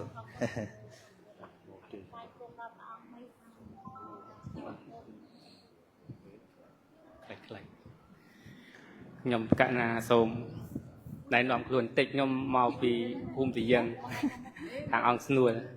សូមនមស្ការប្រជុំ3នៃបត្រៃរតគឺព្រះពុទ្ធព្រះធម៌ព្រះសង្ឃនិងសូមនមស្ការលោកម្ចាស់គ្រប់ព្រះអង្គដែលមានវត្តមានគង់នៅក្នុងទីនេះ នឹងសូមធ្វើសេចក្តីគោរពដល់លោកគ្រូជាសន្តិជានិងបងប្អូនទាំងអស់ជាពិសេសលោកស្រីមេឃុំជួបលោកគ្រូតែម្ដងហ្នឹងឥឡូវនិយាយតែបានឲ្យខ្ញុំបានជួបរូបមកដល់ខ្ញុំហើយនឹងអាយដល់ខ្ញុំហើយជា fan ផងខ្ញុំ fan លោក fan លោកគ្រូពេទ្យយីបក៏ខ្ញុំ fan គាត់ដែរចូលចិត្តស្ដាប់ហើយពេលនេះខ្ញុំក៏ចង់សួរសំណួរខ្លីៗកុំឲ្យវែងឆ្ងាយគឺខ្ញុំសួរសំណួរតែ3សំណួរខ្លីៗបើពេលខ្ញុំនិយាយទៅមានការលើសលុះខ្វះខាតកន្លែងណាសូមលោកគ្រូនិងបងប្អូនទាំងអស់ទេបៃទូផងសំណួរទី1ខ្ញុំចង់សួរថាតាំងពីតូចមកឮសូរថាកម្មហ្នឹងប្រែថាម៉េចហើយកម្មហ្នឹងជាស្អីគេនឹងមួយហើយទី2ពេលដែលខ្ញុំជួបមួយសិនណាកម្មមានច្រើនមានកម្មកងកម្មតេះមានកម្មពុមានកម្មកកម្មការិនីកម្មសិទ្ធហ្នឹងច្រើនណាសកម្មទាំងអស់មិនអញ្ចឹងហ៎ហ្នឹងហើយកម្មកងគេសរសេរកស្រអាំឯងណាតែកម្ពុជាសរសេរកមួយជើងពោហ៎ខុសគ្នាកាលណាសរសេរខុសគ្នាន័យក៏ខុសគ្នាដែរហើយដល់កម្មៈប្រែថាអំពើនេះមិនមែនស្អីដែលយើងមើលឃើញទេសំដៅដល់ចេតនាដែលប្រព្រឹត្តទៅតាមទ្វាកាយទ្វាវិចាទ្វាចិត្តហ្នឹងហើយបើយើងនិយាយសំដៅទៅដល់អង្គធម៌ហ្នឹងគឺសំដៅចេតនាដែលប្រព្រឹត្តទៅតាមទ្វាកាយទ្វាវិចាទ្វាចិត្តនឹងឯងប៉ុន្តែថាបើយើងពិបាកសង្កេតពេកក៏ព្រះអង្គកើចែកជាកាយកម្ម3វិច័យកម្ម4មនោកម្ម3អីចឹងទៅបើផ្នែកអកុសលកាលណាសម្លាប់សត្វ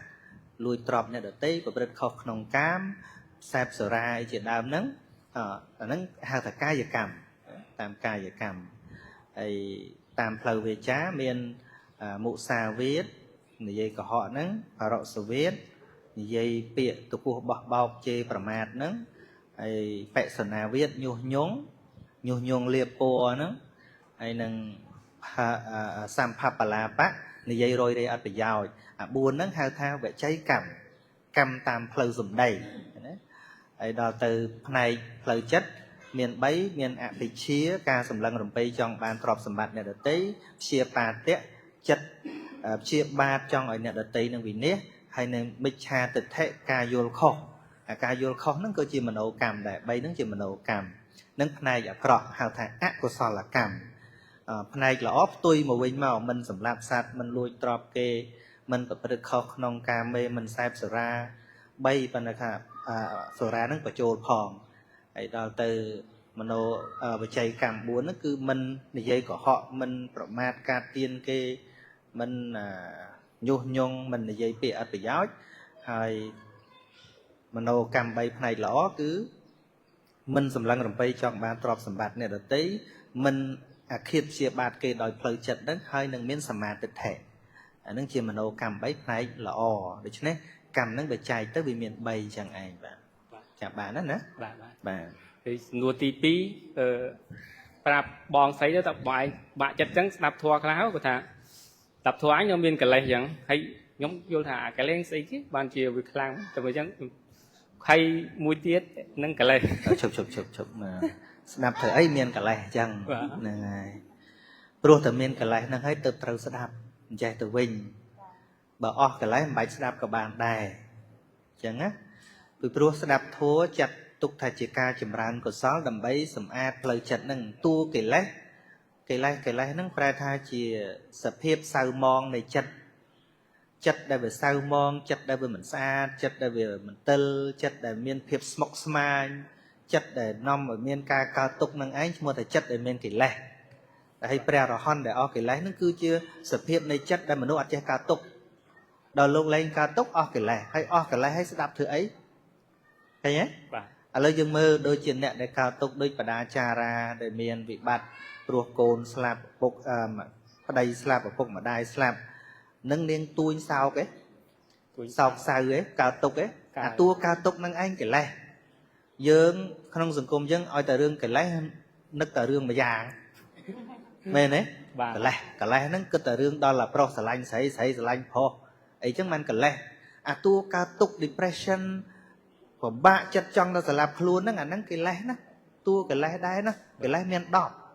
chạy từ miền một quan pram rối tam mà rom phong tam pe về lia tam thuê phong vấn đấy tua của bạ chất nó hay là tua sạ cái lẽ thấy nhé tua sạ cái lẽ nó bị thua ở thôi nhảy thop ôi có bạ chất nó cái lẽ ấy cha hai nó nâu bạ chất ấy cha nữa pe là cha miền bạ chất đấy là gì miền bạ chất đấy cha mình sẽ đạp ấy bạ chất đấy miền bạ chất đấy មាន anh đang ấy cái lai này đào pre rồi hòn để ở cái lai lúc ăn chơi của bạn chặt tê rồi lúc khơi đào hạt phol ở hai lúc đè đào arahat tầm mẹ ở hai chân giờ rộng mà vĩnh vì mình chỉ chùm lai ấy thế để con dây chân mau vì con mình toàn squat thà tí mũi ấy cái lai tí pí ấy thay chỉ thua đầm lai thua nắng con sầm này máu đầm bấy đo sai rương cái lai nắng ấy bộ phốt admin sầm này thua máu đo sai rương pre arahan để ở cái lai tê cứ sầm đây thôi đầm bấy đo sai rương rồi bỏ nẹt miên cái lẽ chẳng từ vinh chắc được pet chẳng ưu tiên ho tha mình nuôi cầm pong ọt sủa luôn dân này năm thà ai tụ pet ý tụ pet thở ấy trong chư chẳng dây chẳng thở đã nè nhấn smart tha chẳng đòn nẹt ọt chư chậm tụ pet chẳng chẳng pet để trêu vô tham máu nó sẽ mẹp nẹt chư đó ấy bị chụp chư ấy tao thấy nè ngày pet nó miên đầm lay sấy bờ kia ọt chư á men nè nàng chẳng thua đôi khi bảo cái lá hết thua lấy miên tầm lại thua nên miên tầm lại sầm rạp để miên cái là cứ nẹt để miên xịt cái đây tục nó lào mà chẳng ấy miên này tiền សំណួរទី3ខ្ញុំទៅជួបស្គាល់លោកគ្រូ2ឆ្នាំទេតាំងពីលោកគ្រូបួសមកខ្ញុំមិនដែលបានស្គាល់លីងតែតែលោកគ្រូសឹកនឹងហើយបានស្ដាប់បន្តិចទៅបានរៀនចិត្តចិត្តសឹកបន្តិចចេះក៏បាន ជួបរហូតប៉ុន្តែស្ដាប់ច្រើនស្ដាប់គ្រូគេដតីច្រើនតែអត់បានផលអីទេតើបើស្ដាប់លោកគ្រូជាប់មកលេងតាណារួចបាត់ហើយអញ្ចឹងហើយបានជាខ្ញុំឥឡូវខ្ញុំក៏លះបង់សូរ៉ាមិនមែនពួតខ្លួនឯងលះបង់សូរ៉ាបាន5ខែហើយឲ្យពីមុនម៉ោងពី10ម៉ោង10អីជារៀងសិតតែក្រោមមីលើដៃអីតែឥឡូវបើតើអញ្ចឹងបានស្ដាប់ធម៌លោកគ្រូទៅដូចជាមានអសត់មួយ đời những cái thảm mấy lọp đằng cô thảm mấy ấy thảm mấy quan tay đằng thả đôi trò sướng sao mong đặt cho thằng ở hải chẳng hay nuôi thì bay của mọi bên ngay nên nuôi thì bay ở lúc pe mà cha pe quạt pe chỗ năm nó chạp tại quạt vừa xong cái tiền thằng ấy chẳng tràn cả lại chẳng nó quạt mẹ cha nó quạt vô tôi thưa cam thị này nó tập về là chất đo ngày ấy nhà cam thị mỗi đại qua từ tuần nộp phum khoi chứ ở tuần hay lúc đấy miền là kia vì chẳng hạn vì ai kiên chẳng hạn kiên ai chẳng trong xua thả dừng khoan đập kiên lục chán hơi dừng số đàn canh tuần ai mạnh nhà cha bàn ót lục rù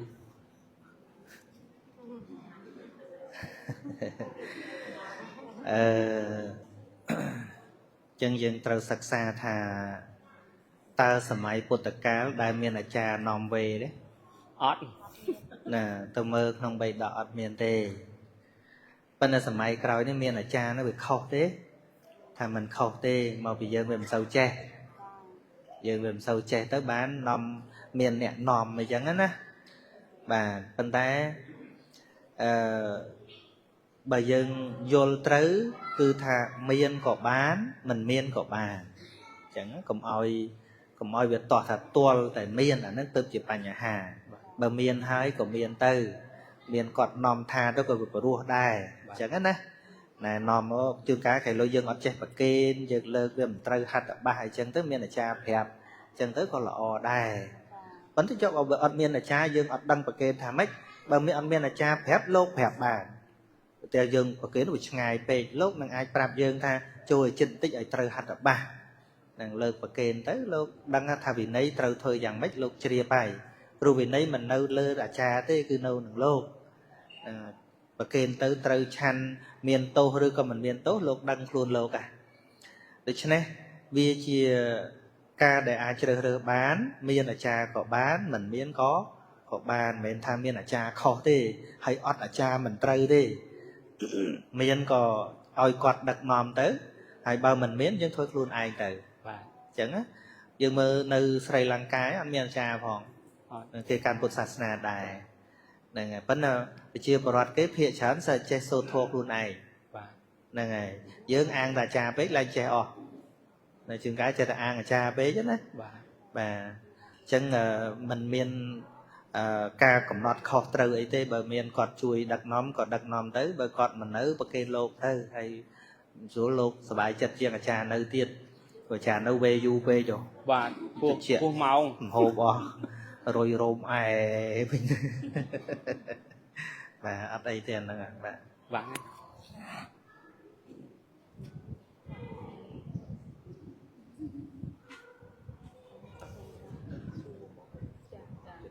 ខ្ញុំ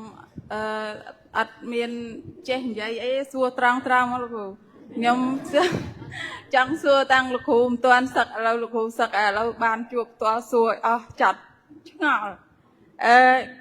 ហើយខ្ញុំម៉ែខ្ញុំនឹងគាត់ស្លាប់3-10ឆ្នាំជាងហើយអញ្ចឹងខ្ញុំទុកធាតគាត់នឹងនៅលើផ្ទះដល់ពេលអញ្ចឹងបងអូនខ្ញុំថាបងខ្ញុំឮគេថាទុកធាតម៉ែអញ្ចឹងអត់សូវនេះឯងខ្លាចបាបគាត់បនពោះជាងយើងអីចឹងទុកចឹងអត់ត្រូវទេដែលចង់ធ្វើអីឲ្យគាត់នៅក្រមចឹងណាលើរៀនទេវតាអីចឹងលោកគ្រូតែពេលចឹងខ្ញុំថាខ្ញុំបងអត់នេះទេបងចង់ទុកគាត់នៅលើផ្ទះហ្នឹងគ្រាន់យើងជួយជូតបោសអីចឹងរាល់ថ្ងៃចឹងគោរពគាត់ចឹងលោកគ្រូតែចឹងខុសអត់អីខ្ញុំចង់សួរនឹងយូរហើយតែតែមិនបានជួបលោកគ្រូ កាន់មីក្រូសិនហ្នឹងហើយអញ្ចឹងយើងច្បាស់ទេហេតុអីបានយើងចង់ទុកធាតច្បាស់ក្នុងចិត្តមិនបានចង់ទុកធាត ខ្ញុំថាទុកហ្នឹងស្រួលខ្ញុំមើលថែគាត់ថាបោសជូតចឹងលោកគ្រូ ហ្នឹងហើយក្នុងចិត្តយើងគិតថាម៉េចគាត់នៅជាមួយធាតហ្នឹងឬក៏ហ្នឹងត្រឹមតែជាធាតទេយើងគិតមិនដែរក្នុងចិត្តយើងគិតតែព្រលឹងម៉ែយើងនៅហ្នឹងមែនអត់ទេគិតថាគាត់ទៅនៅភពផ្សេងហើយប៉ុន្តែគាត់ថាខ្ញុំចង់ទុកធាតគាត់ហ្នឹងនៅជាមួយហ្មងពួកអីនឹកឃើញនិយាយផ្ទះគាត់ធ្វើយូរហើយរអន្សំរំបានឲ្យកូននៅដល់ពេលគាត់ថាធាតគាត់មកកញ្ចប់អត់ហ៊ានទុកនៅលើផ្ទះដែរគ្រូគិតថាចឹង ចុះឧទាហរណ៍ថ្ងៃណាមួយមានគ្រូគេមកប្រាប់ថាអូទៅយកធាតហ្នឹងទៅបោះចោលកដាលទលេទៅបើមិនចឹងទេឆុងគិតមិនយ៉ាងមានគេប្រាប់ដែរតែលោកគ្រូតែខ្ញុំអត់យកទៅខ្ញុំនៅតែទុកម៉ែខ្ញុំហើយភ័យអត់មានភ័យទេហ្នឹងបើអត់ភ័យមានអីត្រូវសួរ តែខ្ញុំនៅឆ្ងល់ហើយបងអូនចេះតែប្រាប់ខ្ញុំយ៉ាងហ្នឹងណាលោកគ្រូ ចេះដែលហូបគុយទាវឯង ចាស់ ដែលហូបគុយទាវឯង ដែល មានអាគុយទាវឆ្អឹងស៊ុបអីមានទេ មាន ហើយមិនខ្វល់មកអាឆ្អឹងស៊ុបហ្នឹងសោះចឹងខ្វល់ទេមានខ្វល់វាទេអត់ទេចាហើយឆ្អឹងគោគេយកទៅបោះចោលនៅណា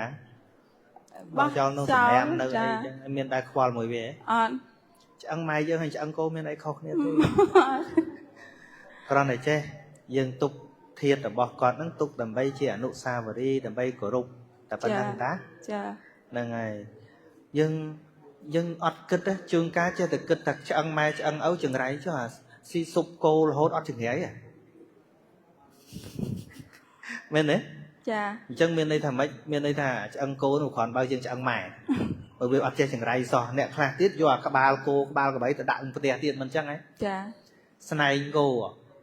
ស្នែងខ្ទីងស្នែងស្អីស្អីទៅយកដាក់តាមសសរអីឡើងស្អាតដូចមិនដែលឮពីណាខ្លាចចង្រៃខ្លាចអីហើយរដាក់ឆ្អឹងម៉ែទៅនេះខ្លាចតែចង្រៃអីម៉ែអីក៏ចង្រៃម៉ែហ្នឹងហើយកាលណាយើងគោរពរឿងគុណអត់មានអីចង្រៃទេចាហ្នឹងហើយពីព្រោះធាតុដែលជាអធិធាតុហ្នឹងបើនិយាយពីនៅក្នុងខណ្ឌ5ហ្នឹងនៅក្នុងខណ្ឌ5ហ្នឹងរូបកាយរបស់គាត់ហ្នឹងផ្នែក4ទៀតហ្នឹងអស់រលីងហើយអញ្ចឹងណាចាវេទនាសញ្ញាសង្ខារវិញ្ញាណហ្នឹងអស់រលីងហើយនៅក្នុងរូបខណ្ឌហ្នឹងណាដែលកើតពីកម្មកើតពីចិត្តកើតពីអាហារហ្នឹងក៏វាលែងមានដែរវានៅតែកើតពីឧតុស្មើនឹងឆ្អឹងគោនឹងឯងប៉ុន្តែខុសគ្នាគឺត្រង់ដែលថាយើងដឹងថានឹងចេញពីរាងកាយម្ដាយយើងចាចេញពីរាងកាយវាជាសំណល់សល់ពីកាយម្ដាយយើងទុកជាទីរលឹកទុកកាលណាថ្វាយបង្គំគោរពទៅយើងនឹកដល់គុណគាត់ឯណោះ ចា កើតកុសលតែចំណិចចឹងអត់មានបញ្ហាអីទេ ចាហើយខ្ញុំចេះថាស្ដាប់តាមគេទៅអីដែលគាត់ណានេះសោះនឹងធៀបម៉ែសោះនឹងបើហែងហ៊ាននៅទុកឲ្យខ្ញុំនៅថាអញ្ចឹងហែងទៅនៅផ្ទះហែងផ្សេងទៅថាអញ្ចឹង ចឹងបានធៀបហ្នឹងអត់ចង្រៃទេចង្រៃទាំងការគិតរបស់យើងហ្នឹង ចា តែយើងគិតថាចង្រៃសង្ស័យចង្រៃ ចា តិចគេថាត្រូវទៅអញដាក់អីចេះតែខាតដាក់អីតិចតែខាតតិចមកវិឆ្អឹងម៉ែហ្នឹងទៅអាហ្នឹងសង្ស័យក្នុងចិត្តយើងតា ចា ហ្នឹងហើយអត់មានចង្រៃអីទេចង្រៃតែរឿងជើងគិតទេ ចា ចឹងតែគិតថាចង្រៃគឺចង្រៃ ចា ហើយតែគិតថាអត់ចង្រៃគឺអត់ចង្រៃទេ ចាខ្ញុំថាចាំមើលខ្ញុំមានឱកាសខ្ញុំជួបលោកគ្រូនិស័យមានសួរឲ្យអស់ របៀបដូចអញ្ចេះដូចអ្នកខ្លះទិញផ្ទះគេ ចា តែអត់ដឹងរឿងទេណា ចា ចេះដេកនៅសុកស្រួលទៅបានអ្នកហើយទៅសម្រាប់នៅផ្ទះហ្នឹងប្រហែលមួយឆ្នាំហើយប៉ុន្តែមានអ្នកគេស្គាល់គេថាអត់ដឹងទេនោះផ្ទះហ្នឹងគេធ្លាប់ចងកទៅហ្នឹងស្រាប់តែដឹងកន្លែងធ្លាប់ចងកលែងហ៊ានដេក ខ្លាចបាត់ ហើយចាអង្កលអត់ដឹងមិនក៏ហ៊ានដេកតែចង្រៃមកពីអាធ្នឹមហ្នឹងឬក៏ចង្រៃមកពីចិត្តចេះគិត ចិត្តណា ចង្រៃមកពីចិត្តហ្នឹងណា ចា បាទអត់មានចង្រៃអីទេ ចា នៅលើពិភពផែនដីនេះគ្មានកន្លែងណាមួយដែលមិនមានសាកសពទេ ចា គាត់ណាស្លាប់យូរស្លាប់ឆាប់អីប៉ុណ្ណឹងទេ ចាគ្រូ បាទ ចា ចឹងណា អរ បាទ គុណ សាធុ បាទសាធុព្រោះអត់លោកយាយលោកតាព្រោះហេបាទហ្នឹងហើយអញ្ចឹងក៏សូមឱកាសពីលោកម្ចាស់និងលោកគ្រូហេឡូថ្ងៃហ្នឹងគុណចាស់ប្រហែលជាអាចវាកង់មួយទូរស័ព្ទបើសិនបើអាចដាក់យន្តយន្តហោះសិនក៏បានដែរគុណចាស់ថ្ងៃហ្នឹងដូចជាអាកសោវិបាកចឹងក៏សូមឱកាសពីលោកម្ចាស់និងលោកគ្រូដោយសារចំណុចនេះមានញាតិវត្ថុយើងច្រើនដែលឆ្ងល់ហើយក៏ខ្ញុំបានជួបញាតិវត្ថុខ្លះគាត់បានសិក្សា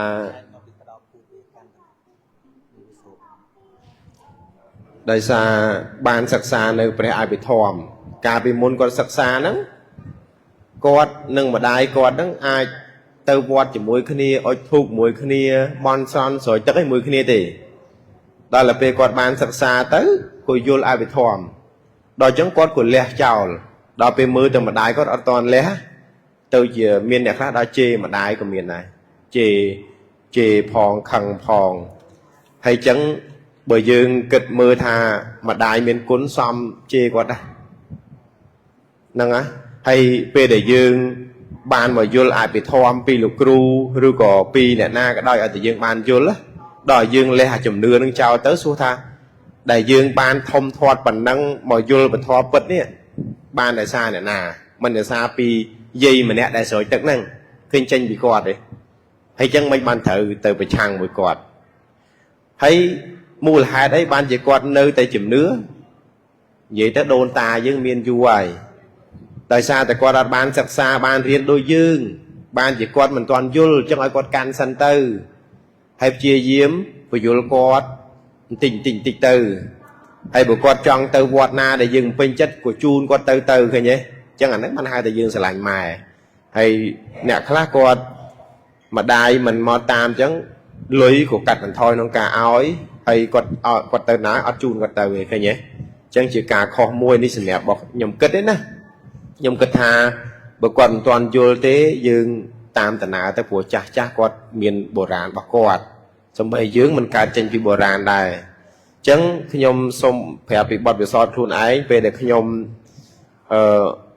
ធម្មតាខ្ញុំជឿច្បាស់ណាស់ថាបើរៀនសិក្សាឲ្យវិធម្មអត់យល់ទេដឹងគុណម៉ែឪនឹងមិនពេញលេញទេមិនមែនថាអ្នកអត់សិក្សានឹងអត់ដឹងគុណទេដឹងតែអត់ពេញលេញទេនៅពេលដែលខ្ញុំបានយល់នៅពធនេះគឺខ្ញុំលក្ខណៈថាពេលនេះយើងដកចិត្តយើងឲ្យខ្ពស់ទៅលើហើយមើលមកក្រោមវិញថាយើងបានប៉ុណ្ណឹងមកពីណាឥឡូវយើងគិតសម័យទាំងអស់គ្នាថាយើងដែលមានជីវិតមកអង្គុយនឹងទាំងអស់គ្នានឹងបានចេញមកពីណាមិនចេញពីម៉ែឃើញអត់ចឹងសួរថាលោកគ្រូឲ្យម៉ែមួយណាសំខាន់ជាងបើយើងនិយាយពីដំបូងមិនម៉ែឃើញទេគ្រូនាំផ្លូវយើងឲ្យទៅរួចផុតចាកទុក្ខឃើញអត់ហើយចឹងយើងឆ្លាញ់ម៉ែអញ្ចឹងបាទអញ្ចឹងយើងបានមកកតំទាំងអស់គ្នាហ្នឹងដោយសារម៉ែហ្នឹងបាទហើយ គាត់ស្លាប់ហើយបើខ្ញុំបើនិយាយចំខ្ញុំមានពុកម៉ែដែរខ្ញុំគិតថាធ្វើមិនទេណោះធ្វើមិនឲ្យសមពេលដែលម៉ែឲ្យស្លាប់ទៅធ្វើមិនសមគិតជាគិតចឹងណាដល់រៀនធေါ်យល់ទៅធ្វើឲ្យតែសមគាត់រស់បានរឿងគាត់ស្លាប់ឲ្យគិតអីទៀតចឹងណាតែមិនមែនចោលគាត់ទេមិនមែនបោះចោលបោះអីទេគ្រាន់តែបើយើងមើលទៅសម័យព្រះអង្គយកសាកសពទៅបោះចោលមែននៅក្នុងព្រៃស្មោសានឃើញទេបាទដើម្បីជាប្រយោជន៍ដល់សត្វក្អែកសត្វថ្មាតសត្វដតីទៅចោអីចឹងទៅឃើញទេហើយយើងយករងហើយយកដុតចោលយកកប់ចោលឃើញអត់តែបើយើងយកឲ្យសត្វស៊ីចំណេញសត្វនឹងបានធំតែទៅមិនរួចទេមែនទេបាទហើយចឹងហើយខ្ញុំមិនដឹងថាធ្វើមិនសមទេពេលគាត់ស្លាប់តែគាត់ថាយើងធ្វើមិនបំពេញបំណងអ្វីដែលយើងអាចធ្វើការតាន់គាត់នៅរស់ចឹងទៅហើយគោលដៅនោះបើនិយាយមែនតើនេះមិនចង់ដុតគាត់ទៀតមិនចង់ដុតទៀតណាចង់ទុកទាំងអស់តែមើលបានយូរបើយើងដុតទៅសោះអស់ហើយតាខ្ញុំបងខ្ញុំមិនស្លាប់ដុតមានអីឆ្អឹងរើអត់ចង់បានហ្នឹងគាត់តែគិតរកបាយពេលនោះដូចវាមិនសម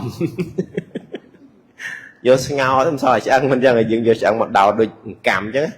ចេះគិតទេអាហ្នឹងតែតាមពិតទៅគឺម្ដាយមានគុណថាគុណមិនដឹងប្រហែលអីបាទបើគិតជាគុណណាបាទអញ្ចឹងលោកគ្រូមានគុណអត់ខ្ញុំនិយាយហ្នឹងត្រូវទេងក់ក្បាលត្រូវហើយអញ្ចឹងគឺពេលដែលខ្ញុំរៀនខ្ញុំឃើញថាលោកគ្រូមានគុណដល់គិតមើលឬគល់របស់យើងណាចេញពីណាចេញតាមប្តីអត់តាមប្រពន្ធដល់ប្រពន្ធដូចគ្នាតាមប្តីបើប្តីនៅហូបអីធ្វើគ្រឿងក្លែមឲ្យឆ្ងាញ់ដើម្បីយើងបានរៀនធម៌តែយើងធ្វើសាច់ក្លែមឲ្យប្តីឲ្យឆ្ងាញ់ខ្ញុំប្តីស្រឡាញ់យើងលឺដើមវិញហើយបើប្តីនៅជំនឿអីថ្ងៃចូលឆ្នាំចិនឆ្នាំខ្មែរអីសែនក្បាលទឹកសែនភ្នោចេះទៅ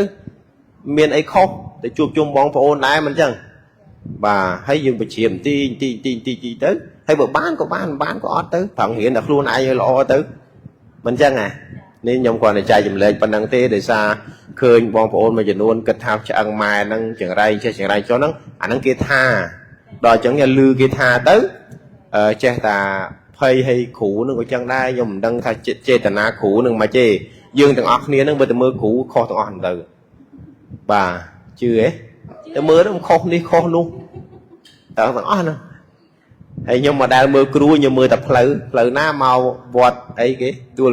7បាទតំណា7មកឃើញបើជឿគ្រូស្អត់មកអមទៅបាទអញ្ចឹងសូមប៉ុណ្ណឹងចុះហើយ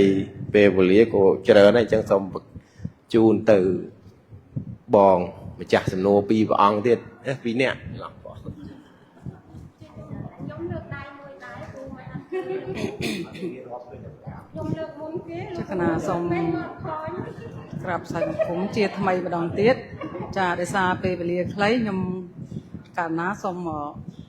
ពំនាំនៅសំណួរពីធម្មញាតិធម្មមិត្តដែលគាត់ថាគាត់អត់ហ៊ាននិយាយគាត់ភ័យគាត់ខ្លាចចឹងណាចាហើយមាន3នាក់ដែលគាត់បានផ្ដាំផ្ញើហើយឲ្យខ្ញុំសួរលោកគ្រូបណ្ឌិតសានសុជាចានៅក្នុងឱកាសថ្ងៃនេះចា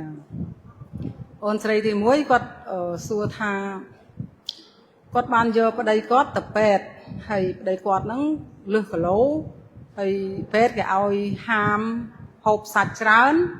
ហាមហូបប៊ីយ៉ាច្រើនហើយអាហារប្រាណពេលដែលប្តីគាត់បានជាសះស្បើយហើយមកដល់ផ្ទះពេទ្យក៏អត់បានស្ដាប់ពេទ្យទេហើយប្រពន្ធចេះតែប្រាប់ល្អូអញ្ចឹងទៅរើអញ្ចឹងទៅអត់ស្ដាប់ហើយប្រពន្ធហ្នឹងកើតទុកខ្លួនឯងចាហើយគាត់ចេះមកប្រាប់ខ្ញុំធ្វើម៉េចខ្ញុំថាបើយើងប្រាប់គាត់ស្ដាប់អាហ្នឹងតាមដំណើរគាត់ទៅតែពិបាកចិត្តហ៎បងព្រោះអត់លុយទៅពេទ្យម្ដងទៀតចាហើយកូននឹងយ៉ាងដែរពិបាកតាំងប៉ះពិបាកតាំងកូនឲ្យទៅរៀនអត់ទៅហើយទាតែទូរស័ព្ទទំនើបទាតែម៉ូតូអីចឹងណាប្រេនចឹងទៅអញ្ចឹងគាត់ពិបាកចិត្តគាត់ថ្ងៃនេះគាត់ចង់មកដែរហើយដល់ពេលចឹងទៅជាឈឺបើខ្ញុំថាអូនឯងសួរទៅសំណួរហ្នឹងសួរលោកគ្រូបណ្ឌិតទៅគាត់អាចឆ្លើយអូនឯងបានហើយអូនឯងអនុវត្តទៅគាត់ថាចាបងចាដល់ពេលមិញខ្ញុំទេទៅគាត់ថាបងឈឺបាត់ហើយពិបាកចិត្តពេករឿងកូនហើយនឹងប្តីហ្នឹងអាហ្នឹងមកសំណួរគាត់លោកគ្រូចាបាទមួយសិនប្តីឈឺឡើងគីឡូហើយពេទ្យឲ្យបន្ថយហ៎ចាហើយប្តីអត់ព្រមបន្ថយអត់បាទ នឹងហើយខ្ញុំឆ្លើយថាម៉េចបាទគាត់ព្រមព្រោះគាត់ជាសម័យជីវិតគាត់មិនព្រួយផងហ្នឹងហើយប៉ុន្តែបញ្ហាដូចខ្ញុំថាអញ្ចឹងវាអាស្រ័យលើសម័យខ្លួនដែរពាក្យដាស់តឿនចេតមានណាប៉ុន្តែវាអាស្រ័យទៅលើសម័យខ្លួននឹងដែរ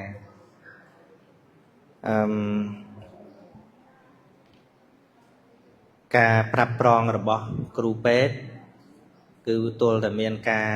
ពិនិត្យវិจัยត្រឹមត្រូវទៅមានតាមបច្ចេកទេសបានគាត់ប្រាប់ហើយដល់ប្រាប់ច្បាស់ហើយគាត់មិនភ័យផងអាហ្នឹងនឹងដឹងថាមិនទៀតមែនទេខ្ញុំក៏មិនចេះថាដែរតែវាអាស្រ័យលើអាបច្ចេកទេសនៃការចរចារវាងស្វាមីប្តីប្រពន្ធខ្ញុំឃើញខ្លះដែរមានប្តីប្រពន្ធចាស់ខ្លះ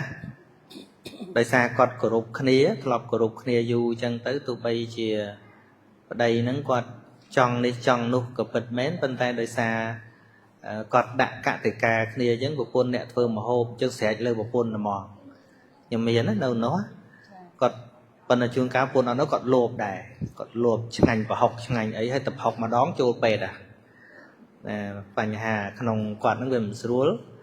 ប៉ុន្តែស្ថានភាពគ្រួសារវាខុសគ្នាឧទាហរណ៍ថាយើងយករបៀបនៃការរស់នៅរបស់ក្រុមគ្រួសារមួយយកទៅដាក់ក្នុងក្រុមគ្រួសារមួយទៀតវាមិនប្រកាសថាត្រូវទេពីព្រោះសភាពរបស់មនុស្សហ្នឹងវាផ្សេងគ្នាខ្លះក៏ធ្លាប់គោរពគ្នាតាំងពីយូរមកអញ្ចឹងមានបញ្ហាអីនិយាយទៅវាសនុកស្ដាប់គ្នាហើយខ្លះកញ្ញងកញ្ញាំងដាក់គ្នាតាំងពីយូរមកដល់អញ្ចឹងទៅវាមិនសូវស្ដាប់គ្នាតែអញ្ចឹងបាទនិយាយទៅឆ្លើយជំនួសអត់បានកន្លែងហ្នឹងព្រោះមនុស្សអស់ធំណាមនុស្សអស់ធំហើយវាអាស្រ័យលើបច្ចេកទេសរៀងខ្លួនបាទនិយាយតែនិយាយមិនបានក៏មិនដឹងធ្វើម៉េចដែរអាហ្នឹងហើយបច្ចេកទេសនៃការនិយាយរបស់ប្រពន្ធហ្នឹងក៏មិនដឹងថាគាត់ប្រើ style បែបម៉េចបាននិយាយមិនបានសោះចឹងជាងកាលយើងវាខ្វះបច្ចេកទេសដែរដូចពាក្យចាស់និយាយថាអីមានពេលខ្លះដូចគេមកយិតមិនបានហ្មិចខ្ញុំភ្លេចចឹងហ្នឹងស្កកសដោយគូតចានយិតបានឬក៏ខ្មៅដូចបំបែងអីជាដើមអញ្ចឹងវាមានកត្តាច្រើនដូចជាបើខ្ញុំលើកជានិទានខ្លះយកមកជួនកាលដាក់វាអត់ត្រូវរឿងគេធ្វើបានប៉ុន្តែយកមកដាក់ក្នុងរឿងយើងជួនកាលដាក់អត់បានទេតែហៅដូចជារឿងកុលតិតាអាចដឹកនាំស្វាមីសូម្បីតែគាត់មិនគោរពស្រឡាញ់ពុទ្ធសាសនាសោះហើយស្អប់ពុទ្ធសាសនាទៀតប៉ុន្តែដោយឧបាយឆ្លាតរបស់គាត់នឹងធ្វើឲ្យស្វាមីនឹងថ្ងៃក្រោយមកជ្រះថ្លារហូតដល់ទៅបួសអីចឹងប៉ុន្តែបើយករឿងគាត់យកមកដាក់ក្នុងរឿងយើងនៅវាអត់ដូចគ្នាប្រើឧបាយដូចគាត់ក៏ប៉ុន្តែបើសិនបើស្វាមីនឹងមិនមានការបន្ទាបខ្លួនចុះដាក់មេនេះចុះដើម្បីស្ដាប់ទេក៏នៅតែប្រើអត់កើតអញ្ចឹងបានសូម្បីព្រះសម្មាសម្ពុទ្ធក៏ព្រះអង្គមានពនាមថាបរិសទ្ធមសារថៈប្រោសបានតែអ្នកមានឧបនិស្ស័យអញ្ចឹងប្រហែលព្រះផងណាហ្នឹងហើយនិយាយបៃតាក្មេកអត់បានផងបៃតាក្មេករបស់ព្រះអង្គគឺប្របាទសុពពុទ្ធហើយយើងមើលជាព្រះសម្មាសម្ពុទ្ធជាកម្ពូលលើគេក្នុងលោកទូនមានព្រានបដៅមិនមែនតែមនុស្សហើយសូម្បីទេវតាប៉ុន្តែប្រោសបៃតាអត់បានហ្នឹងហើយបៃតាហ្នឹងស្អប់ទៅបោសទៅបួសចោលនាងពំពាដែលជាកូនគាត់ហ៎ដល់ពេលព្រះអង្គចង់ទៅប្រោសបៃតាឮតំណែងថាព្រះអង្គនិមន្តទៅទេវតាហៈហ្នឹងនគររបស់បៃតាក្មេកឲ្យគេបិទទ្វារនគរឲ្យចូលផងឃើញទេអាហ្នឹងធ្វើម៉េចឥឡូវសួរថាតើព្រះអង្គត្រូវប្រើបាយមិនដើម្បីនិយាយមួយឪក្មេកឲ្យបានហើយព្រះនិយាយមិនបានផងនឹងធ្វើម៉េចឥឡូវអញ្ចឹងហើយបានជាចុងក្រោយព្រះអង្គថាបើនិយាយដល់ណាមិនបានត្រូវរៀនអប់រំចិត្តខ្លួនឯងកុំឲ្យវាពិបាកកុំឲ្យវាឈឺអញ្ចឹងឃើញទេដល់យើងបើយើងនិយាយគេមិនបានហើយយើងអត់អប់រំចិត្តខ្លួនឯងទៀតអាហ្នឹងបញ្ហាពីរត្រួត muối bánh há pru vậy nè chung mình bán muối tiết chất đầm bán ọp rống chư luôn ảnh tiệt ấp miên sần ảnh ấy thế chẳng bỏ ọp rống bán côn cả đói men slap tơ muối kia thế cứ trâu ọp rống khai chất luôn ảnh ấy bàn chẳng á đôi pre sama sam put chẳng bầm rong tụ pro bày đa khmết có vấn đề bầm pro bán có bỏ ngọt chư bật tẩy đại cuộc cách để cua thơ hỏi ấy bàn bẩn ná vô bẩn nằng đôi pe chẳng trâu sùng cua nè chừng ngữ ra ngồi on là tập hiệp hỏi bởi chia mình chia có slap tới pe nó được slap tam nè slap nào mẹ đấy chẳng mẹ đấy bà hay đương côn có chẳng đái cứ về miền hạt miền Paul xây tràn tam cầm màu riêng luôn của miền chôn cá là cao nâu tối dừng ọt bàn chạp vào rõm về để côn nâu tối đó là côn thông miền cầm nứt luôn ấy bàn chạp đâm vào bạ bàn dừng trong tiên màu vĩnh miền pe khác trong hộp pe đó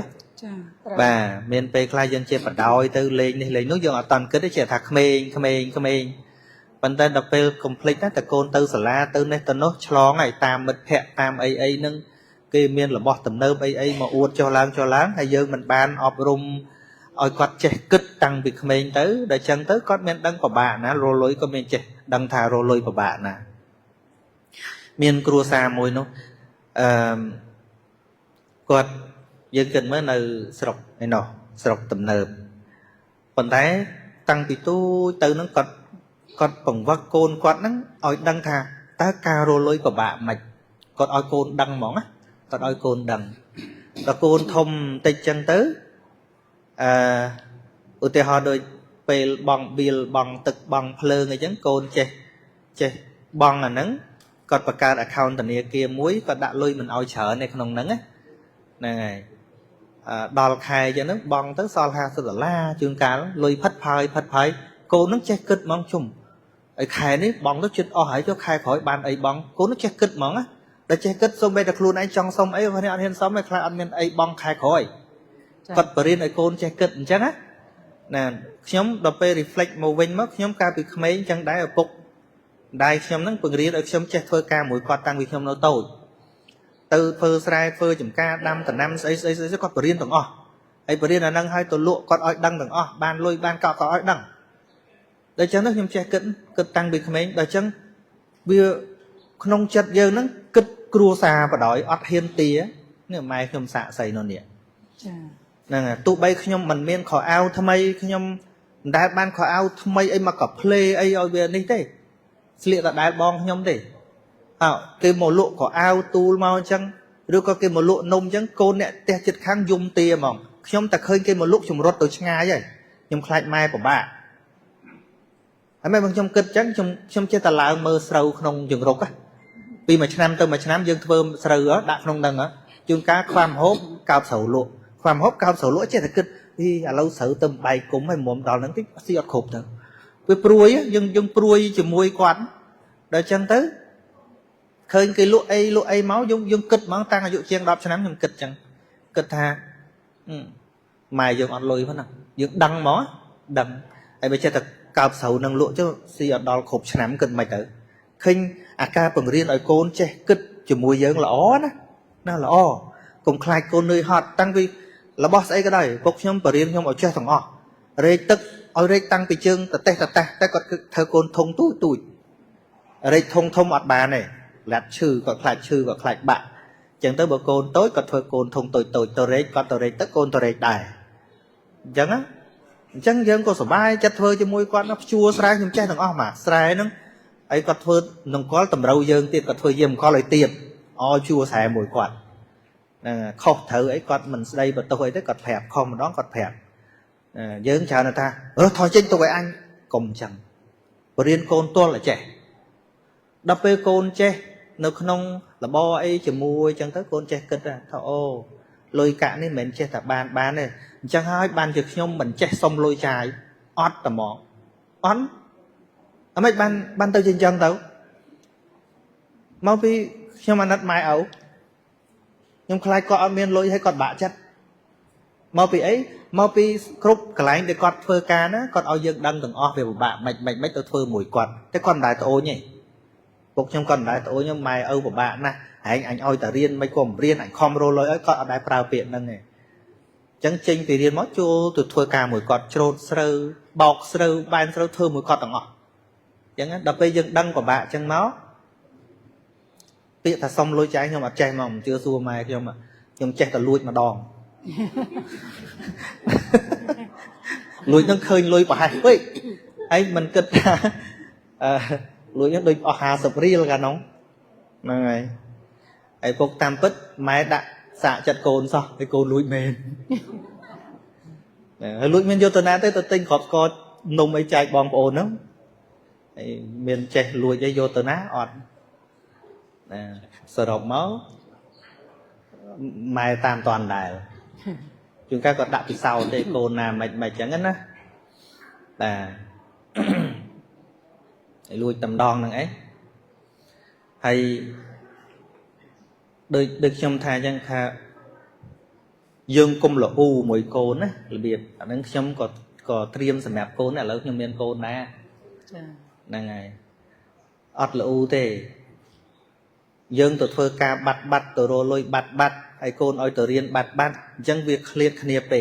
đó clear khnia pe lô tụt cồn riêng mình là o ấy chẳng dương là u dương tha anh không phơi ca mà ngày tại tất cồn ọt khơi để mẹ nè ọt khơi để đó bây dương là u chẳng về lư đắp tập bịa là u đó tao mới mất phe cái miền là bùa đào lên sờ bài sừng ấy nè khơi nhé cái ngầm liệt khnia khơi mai âu tăng che chẳng cách càng nghiêng na để ai bảo riêng côn ba nói thơ chỉ mùi dương ỏi thơ tăng bị ca nam may tăng bị xây bao cụ ấy nâng cùng an đặt luôn dương thôi bảo riêng côn ở chạy thằng ọ nè ngày không đây tha bây giờ bảo riêng côn ở chạy và đào tới chỉ vật dân minh tiên lắm đang ngay na dương slap ai bây giờ cha thành niên thôi ỏi côn đó là hốt côn slap tới tê tàu chẳng á bà nâng trong gì bành hà tu từ hạt phở chẳng bằng nhóm triêm đây nhóm bà hạt côn chẳng tịch tiệt tới ở riêng bao kho ao ở riêng chòm ở riêng ấy đúng không nhưng mà riêng tam cầm lang côn mấy nó ở che cầm ong mỏ là ngày vấn tay bờ lời hơi đôi chuyện lời côn là dây lên đạp chẳng hỏi nhưng vô hiệp khăn chỉ lao đây và tô kháng mình sâu miền phò lên vì pro côn nâng priệp thiệp mấy hàng trái cái pra sa là bọt tầm nơ mẹ nè ai nè cần tu sa phải trả rồi tới cái mơ lơ mơ cóm tu mình được lớn về uất xóm và rẹo tụi bây giờ máu hiền mọt đến bây giờ tụi khéo khơi kê về sừng ha cho tới vô chụp từng riêng thì vừa mặc kê rồi bục nhóm có tha có chụp riêng về xa ấy về xa từ riêng coi chật mẹ đây cái miền khỏi ao lõ hay con sli à khâu cực kỳ mũi chạy hành luôn nó đó từng coi chật cái thứ đại chẳng hạn đó cho còn mặc kê nó có chụp riêng còn phần dây tròn đó từ riêng làm là đào một làm là đào phí đào máu một tẹo về nó không mặc cái với anh miền Asia anh nói với tôi giờ kịch đây là mồm xòm cua hay phần riêng côn là hốt anh đăng tha cách càng nghe thì chăm chỉ vật rồi từ tua tiền nó làm bạ chẳng nào tay cầm vô tổng đo tổng đại ỏi quạt đăng mà đong tích tha cách càng nghe ruột lùi rồi cả nắng về của bạn mà ỏi quạt vô và sao chiên sẽ đầy đi tam cho bảo nhóm á bà cha cáiสังคมทากอดบานมือขนมกาลายใช่ผัวกอดตะไซกระดาษหมอกระทานึงกอดมือในขนมกาลายไอ้สำนวนตีปีนั้นก็ใช้กอดส่วนทาไม่มาไม้ประกาศยมกรอนจังไม้ประกาศยมแต่ไอ้โขนส่วนจังจ้ะ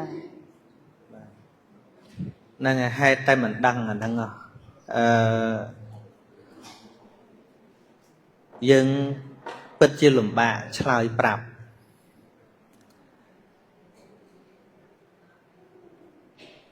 oi cọt yul tha sat lô của Phật tử tam cam tay mà đòn nâng cứ bất chi lùm bạ chẳng á tam bất này dây đòi son là mót mà ư chỉ nè bằng cào men hơi con tay để dân chẳng lại một cao chỉ mùi quạt nâng cứ bon dân về miền tập phần nâng bàn mà nâu chỉ mùi quạt nâng bậc bon dân là o chiêng nâng con anh từ đâu mùi nè miền hơi chẳng á chỉ dân phải vô loại quạt vô chẳng á prepe để mai ư vô kia chỉ ở đây và quân nâng á mai ở đăng tha con anh máu thế sắp cho nó nông bị phục lột nâng đăng là mùi na thầu mà nâu mùi mai thế mai đôi mà chạp tè chẳng ខ្លួនឯងដូចអ្នកដំណើរអញ្ចឹងខ្លួនឯងទេចូលមកជ្រកមួយខ្លួនឯងមានបនច្រើនជាងហ្នឹងខ្លួនឯងទៅនៅមួយអ្នកមានហ្នឹងហើយដូចយើងដើរចូលហាងអញ្ចឹងហាងគេមានហៅយើងណាតាមកម្រិតលុយយើងដែរមិនអញ្ចឹងយើងអ្នកដើរផ្លូវណាចាលោកគ្រូ បើយើងអ្នកលុយឆាយយើងទៅចូលអាផ្កាយ5មកចា អាមិនបានចូលបានអាហាងដបូលស្បូវនោះលុយយើងមិនមែនតែប៉ុណ្ណឹងហ្នឹងហើយអញ្ចឹងវាលំបាកបញ្យល់ដែរប៉ុន្តែយ៉ាងហោចក៏ល្អជាងអត់និយាយ ចាលោកគ្រូ ព្រោះមិនមែនទី1ឲ្យកូនមើលទឹកចិត្តថាគាត់អត់មានចង់ឲ្យកូនមកលំបាកទេអត់មានចង់ឲ្យកូនកើតមកក្រទេហើយម្យ៉ាងទៀតសត្វលោកប្រព្រឹត្តទៅតាមកម្មហ្នឹងមិនអាចកំណត់បានទេអញ្ចឹងណាដូចជាកំណើតសត្វសំណក់អញ្ចឹងវាមិនអាចទៅបង្កើតទៅបន្តសត្វសំណក់ថាហេតុអីបានខ្លួនឯងឆ្កែហើយចាំបាច់បង្កើតខ្ញុំជាឆ្កែមកទៅអីណាបើមេឆ្កែចេះនិយាយថាបើខ្លួនឯងមានបុណ្យសម្រាប់មនុស្សវាមិនមែនមកកើតជាមួយអញជាឆ្កែអញ្ចឹងទេវាប្រកាសជាកើតជាមនុស្សហើយមិនចឹង ចាលោកគ្រូ ចាសំណួរទី3មានអូនស្រីគាត់មកជួបខ្ញុំហើយគាត់ជាមិត្តភក្តិតែគាត់ហៅខ្ញុំតែមេគាត់ថា បាទ ហើយខ្ញុំក៏ដឹងថាគាត់យកកូនគេមកចិញ្ចឹមតាំងពីទូចរហូតដល់ឥឡូវកូនហ្នឹងធំចាធំរៀនបានបញ្ញាបត្រទី1ទី2ហើយអាចនឹងមានគ្រួសារអញ្ចឹងទៅគាត់គិតថាគាត់ព្រួយបារម្ភថាពេលដែលកូនគាត់មានប្តីមានកូនគេមកដកដែលគាត់ចែកឲ្យហ្នឹងដៃវិញណា តើគេមកដកហ្នឹងគាត់ពេលដែលគាត់ចាស់ទៅមិនដឹងថាកូនដែលគាត់រើសមកចិញ្ចឹមហ្នឹងបានចិញ្ចឹមគាត់ថែទាំគាត់វិញស្រឡាញ់គាត់វិញដែរអត់ហើយកូនដែលចិញ្ចឹមហ្នឹងគឺចិត្តបាននឹងបងប្អូនកូនក្មួយគាត់ដែរអត់នៅពេលដែលគាត់ចែកឋានទៅឬក៏នៅពេលដែលគាត់ចាស់គាត់ព្រួយបារម្ភហើយគាត់និយាយបដាគាត់យំបដា បាទ អញ្ចឹងលោកចា ខ្ញុំសូមភ្ជាប់ជាមួយសំណួរខាងដើមបន្តិចមិញណាដូចជាកូនសួរថាក្រអញ្ចឹងបកកើតខ្ញុំមកធ្វើអីណា ចា អញ្ចឹងបានតួនាទីរបស់ឪពុកម្ដាយនឹងត្រូវណែនាំបញ្យល់កូនតាំងតែពីទូចដើម្បីឲ្យមានភាពកក់ក្ដៅផ្លូវចិត្តណាមានពេលខ្លះក្មេងៗអាចគិតថាគ្រួសារដែលនៅសុខដុមរមនាទល់តែមានទ្រព្យសម្បត្តិ ប៉ុន្តែសម្រាប់ខ្ញុំធ្លាប់ពាល់អារម្មណ៍ត្រូវខ្ញុំនៅជាមួយឪពុកម្ដាយខ្ញុំគ្មានសុខដុមរមនាព្រោះទ្រព្យសម្បត្តិទេអ្វីដែលជាជំរកដល់សុខដុមខ្សែមខ្សានរបស់ខ្ញុំគឺព្រមវិហារធម៌របស់ឪពុកម្ដាយទេអត់មានទេទ្រព្យសម្បត្តិអីអត់មានទេប៉ុន្តែការរៀបចំគាត់មិនឆ្លោះគ្នាឲ្យយើងឮទោះបីជាណែនាំយើងក៏ដោយពាក្យតិចអានឹងឯងជាជំរកដល់ត្រជាក់រហូតដល់ខ្ញុំប្រាថ្នាចង់ឲ្យកើតជាកូនរបស់ម៉ែឪខ្ញុំទៀតហើយសួរថាមានទេអត់ឃើញទេហ្នឹងហើយអញ្ចឹងកើតមកក្រក៏ពិតមែនអានឹងពាក់ព័ន្ធនឹងការបញ្យល់ក្រក៏ពិតមែនតែគ្មានអ្នកណាហាមកូនមិនឲ្យអភិវឌ្ឍខ្លួនឲ្យคล้ายជាអ្នកមាននោះទេកូនក្រមែនក៏ប៉ុន្តែកូនមានឱកាសក្នុងការរៀនសូត្រកូនមានឱកាសក្នុងការអភិវឌ្ឍចំណេះដឹងម៉ែអត់មានទៀមទីឲ្យកូននៅក្រដូចម៉ែទេបើកូនចង់ចេះដឹងកូនចង់មានបានកូនប្រឹងអាចមានបានមហាសេដ្ឋីពិភពលោកច្រើនណាស់កើតពីកូនអ្នកក្របើកូននៅតែបន្ទោសយ៉ាងនេះជាសញ្ញាថាកូនមិនរីកចម្រើនទេ ព្រោះគាត់ប្រសាសន៍ទេគាត់មិនមែនក្រទេគាត់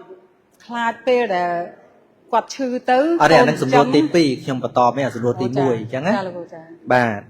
ឧទាហរណ៍ដូចជាមហាសេដ្ឋី Bill Gates ល្បីពិភពលោកគាត់មិនមែនកើតមកជាកូនអ្នកមានទេគាត់កើតមកជាកូនអ្នកកាប់អស់លក់ប៉ុណ្ណោះព្រោះហេតុអញ្ចឹងហើយបានជាគាត់បង្កើតជាពាក្យស្លោកមួយថាកើតមកក្រមិនមែនជាកំហុសទេតែស្លាប់ទៅវិញនៅតែក្រទើបជាកំហុសអានឹងពាក្យអ្នកគេរស់ស៊ីណាហ្នឹងហើយអញ្ចឹងកុំភ្លេចថាការបានកំណើតជាមនុស្សនេះគឺល្អផុតលេខជាកំណើតសុគតិយើងមានជំរើសកើតជាមនុស្សយើងមានជំរើសបងប្អូនទាំងឡាយក្មួយទាំងឡាយ ថាការកើតជាមនុស្សនេះមិនមែនកើតមកមានព្រំដែនកំណត់ដោយកំណើតដេរិឆានទេកំណើតដេរិឆាន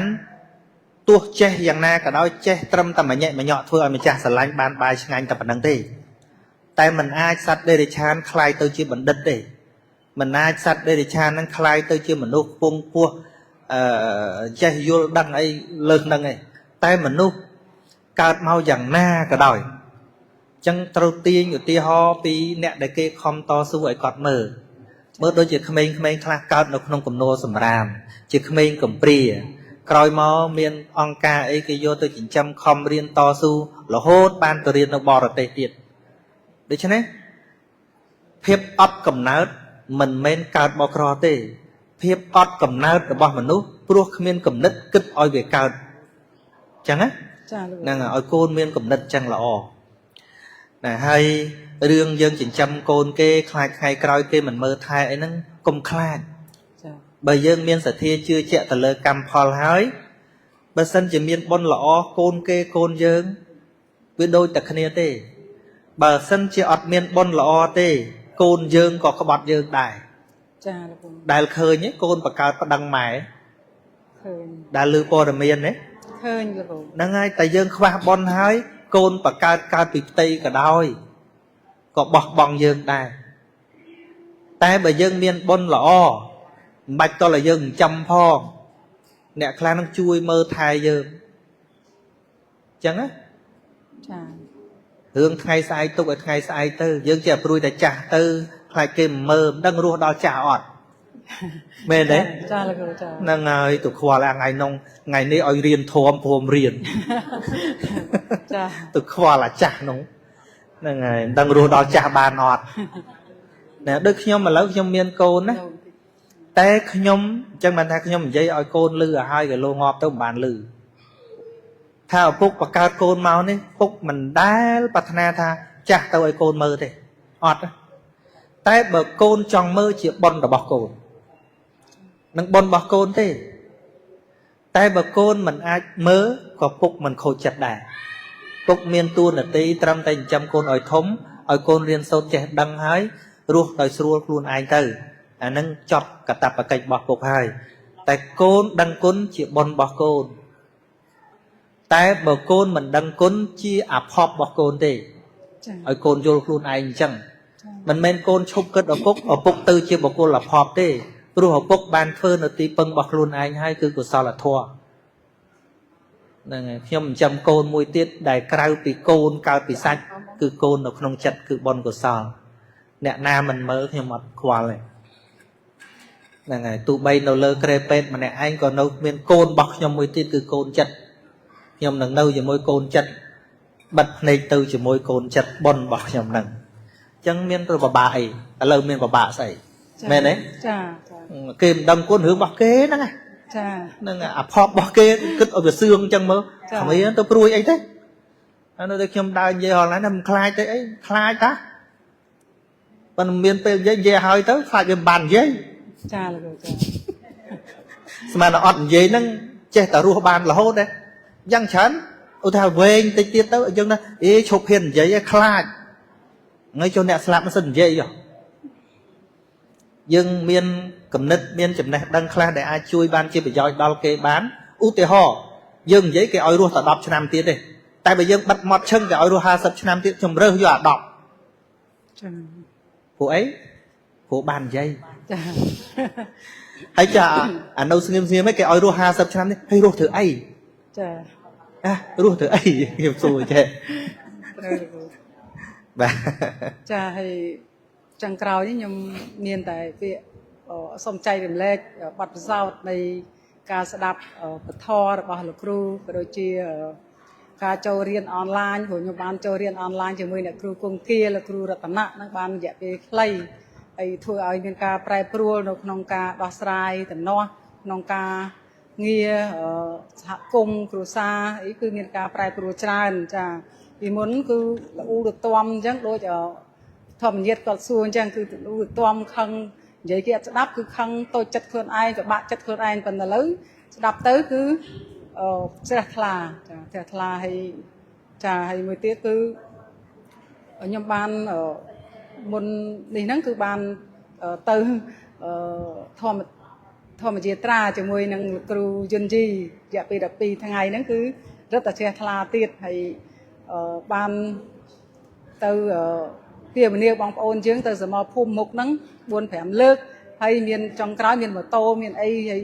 នៅក្នុងនេះក៏មានក្រុមគ្រួសារកូនគាត់ឆ្លាប់បលីនៅក្នុងសមរភូមិមុខហ្នឹងដែរបានជួយឧបត្ថម្ភជួយពីមនាគាត់ហើយអញ្ចឹងហើយខ្ញុំក៏កោតសរសើរលោកគ្រូដែលចិត្តធ្ងន់គ្រប់គ្រងអារម្មណ៍បានល្អដោយសារមុនហ្នឹងខ្ញុំបានដាក់សារមីសេចទៅមិត្តភ័ក្តិបងប្អូនអញ្ចឹងជាច្រើនឲ្យអញ្ជើញមកចូលរួមបានច្រើនអញ្ចឹងទៅណាព្រោះខ្ញុំខ្លាចអត់មានមនុស្សហើយណាមួយលោកស្រីថាវរងក៏គាត់បានជាអ្នកជួយក្នុងការបង្កើតឱកាសនេះឲ្យជួបគ្នានេះ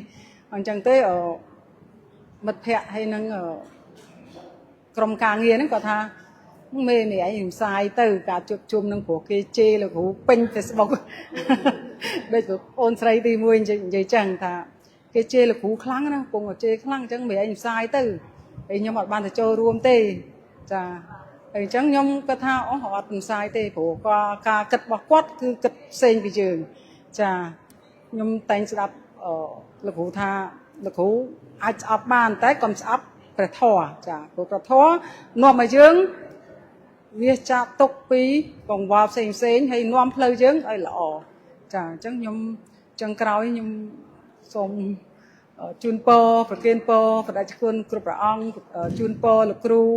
និងក្រុមការងារលោកគ្រូទាំងអស់ដែលបានលះបង់ពេលវេលាហើយក៏សនំពរលោកគ្រូជួយផ្សព្វផ្សាយចា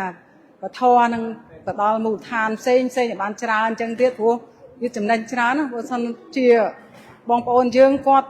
ស្ដាប់ពធបានច្រើនគឺធ្វើឲ្យគាត់សន្តិភាពផ្លូវចិត្តសង្គមតាំងពីប្រទេសជាតិទាំងមូលគឺមានសន្តិភាពចាបើអត់បានស្ដាប់ទេយើង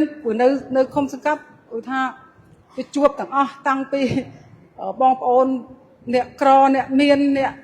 បាក់អ្នកសំណុកអ្នកហូបស្រាដើរទៅមុខទុក2ជំហានមកក្រោយ3ជំហានតែបើយើងអត់ចេះធម៌អត់ចេះសកត់ចិត្តអត់ចេះបែងចែកអត់ចេះលះចោលគឺថាយើងពិបាកធ្វើការណាព្រោះគ្រប់មនុស្សទាំងអស់ដែលយើងត្រូវជួបត្រូវដោះស្រាយអញ្ចឹងក្រោយពីបានស្ដាប់ពធរបស់លោកគ្រូរបស់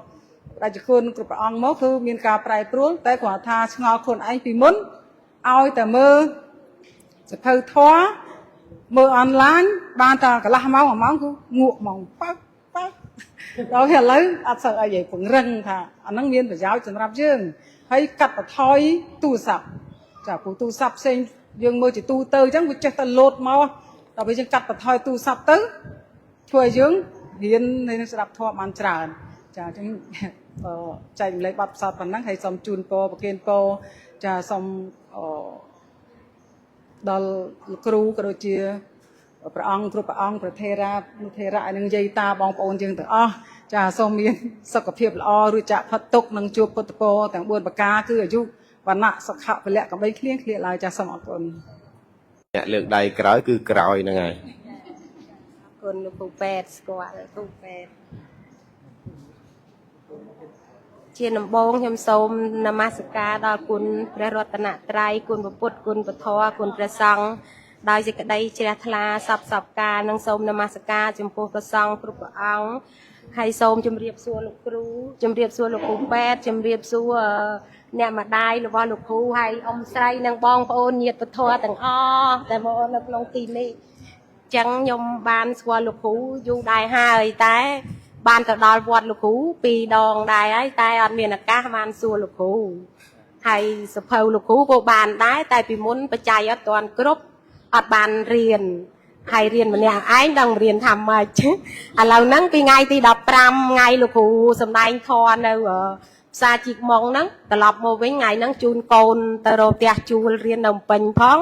យប់ឡើងក៏ដាក់ចិត្តថាឃើញគេសួរលោកគ្រូច្រើនគេថារៀនម្នាក់ឯងក៏អាចយល់ចិត្តចេតសិកអីខ្លះបានដែរចឹងខ្ញុំហ្នឹងក៏ដាក់ចិត្តថារៀនណាតែឯងក៏រៀនដែរហើយឥឡូវហ្នឹងបានរៀនពីថ្ងៃទី15ខែ10ហ្នឹងទេលោកគ្រូហើយរៀនចាក់វីដេអូលោកគ្រូហ្នឹងទៅមក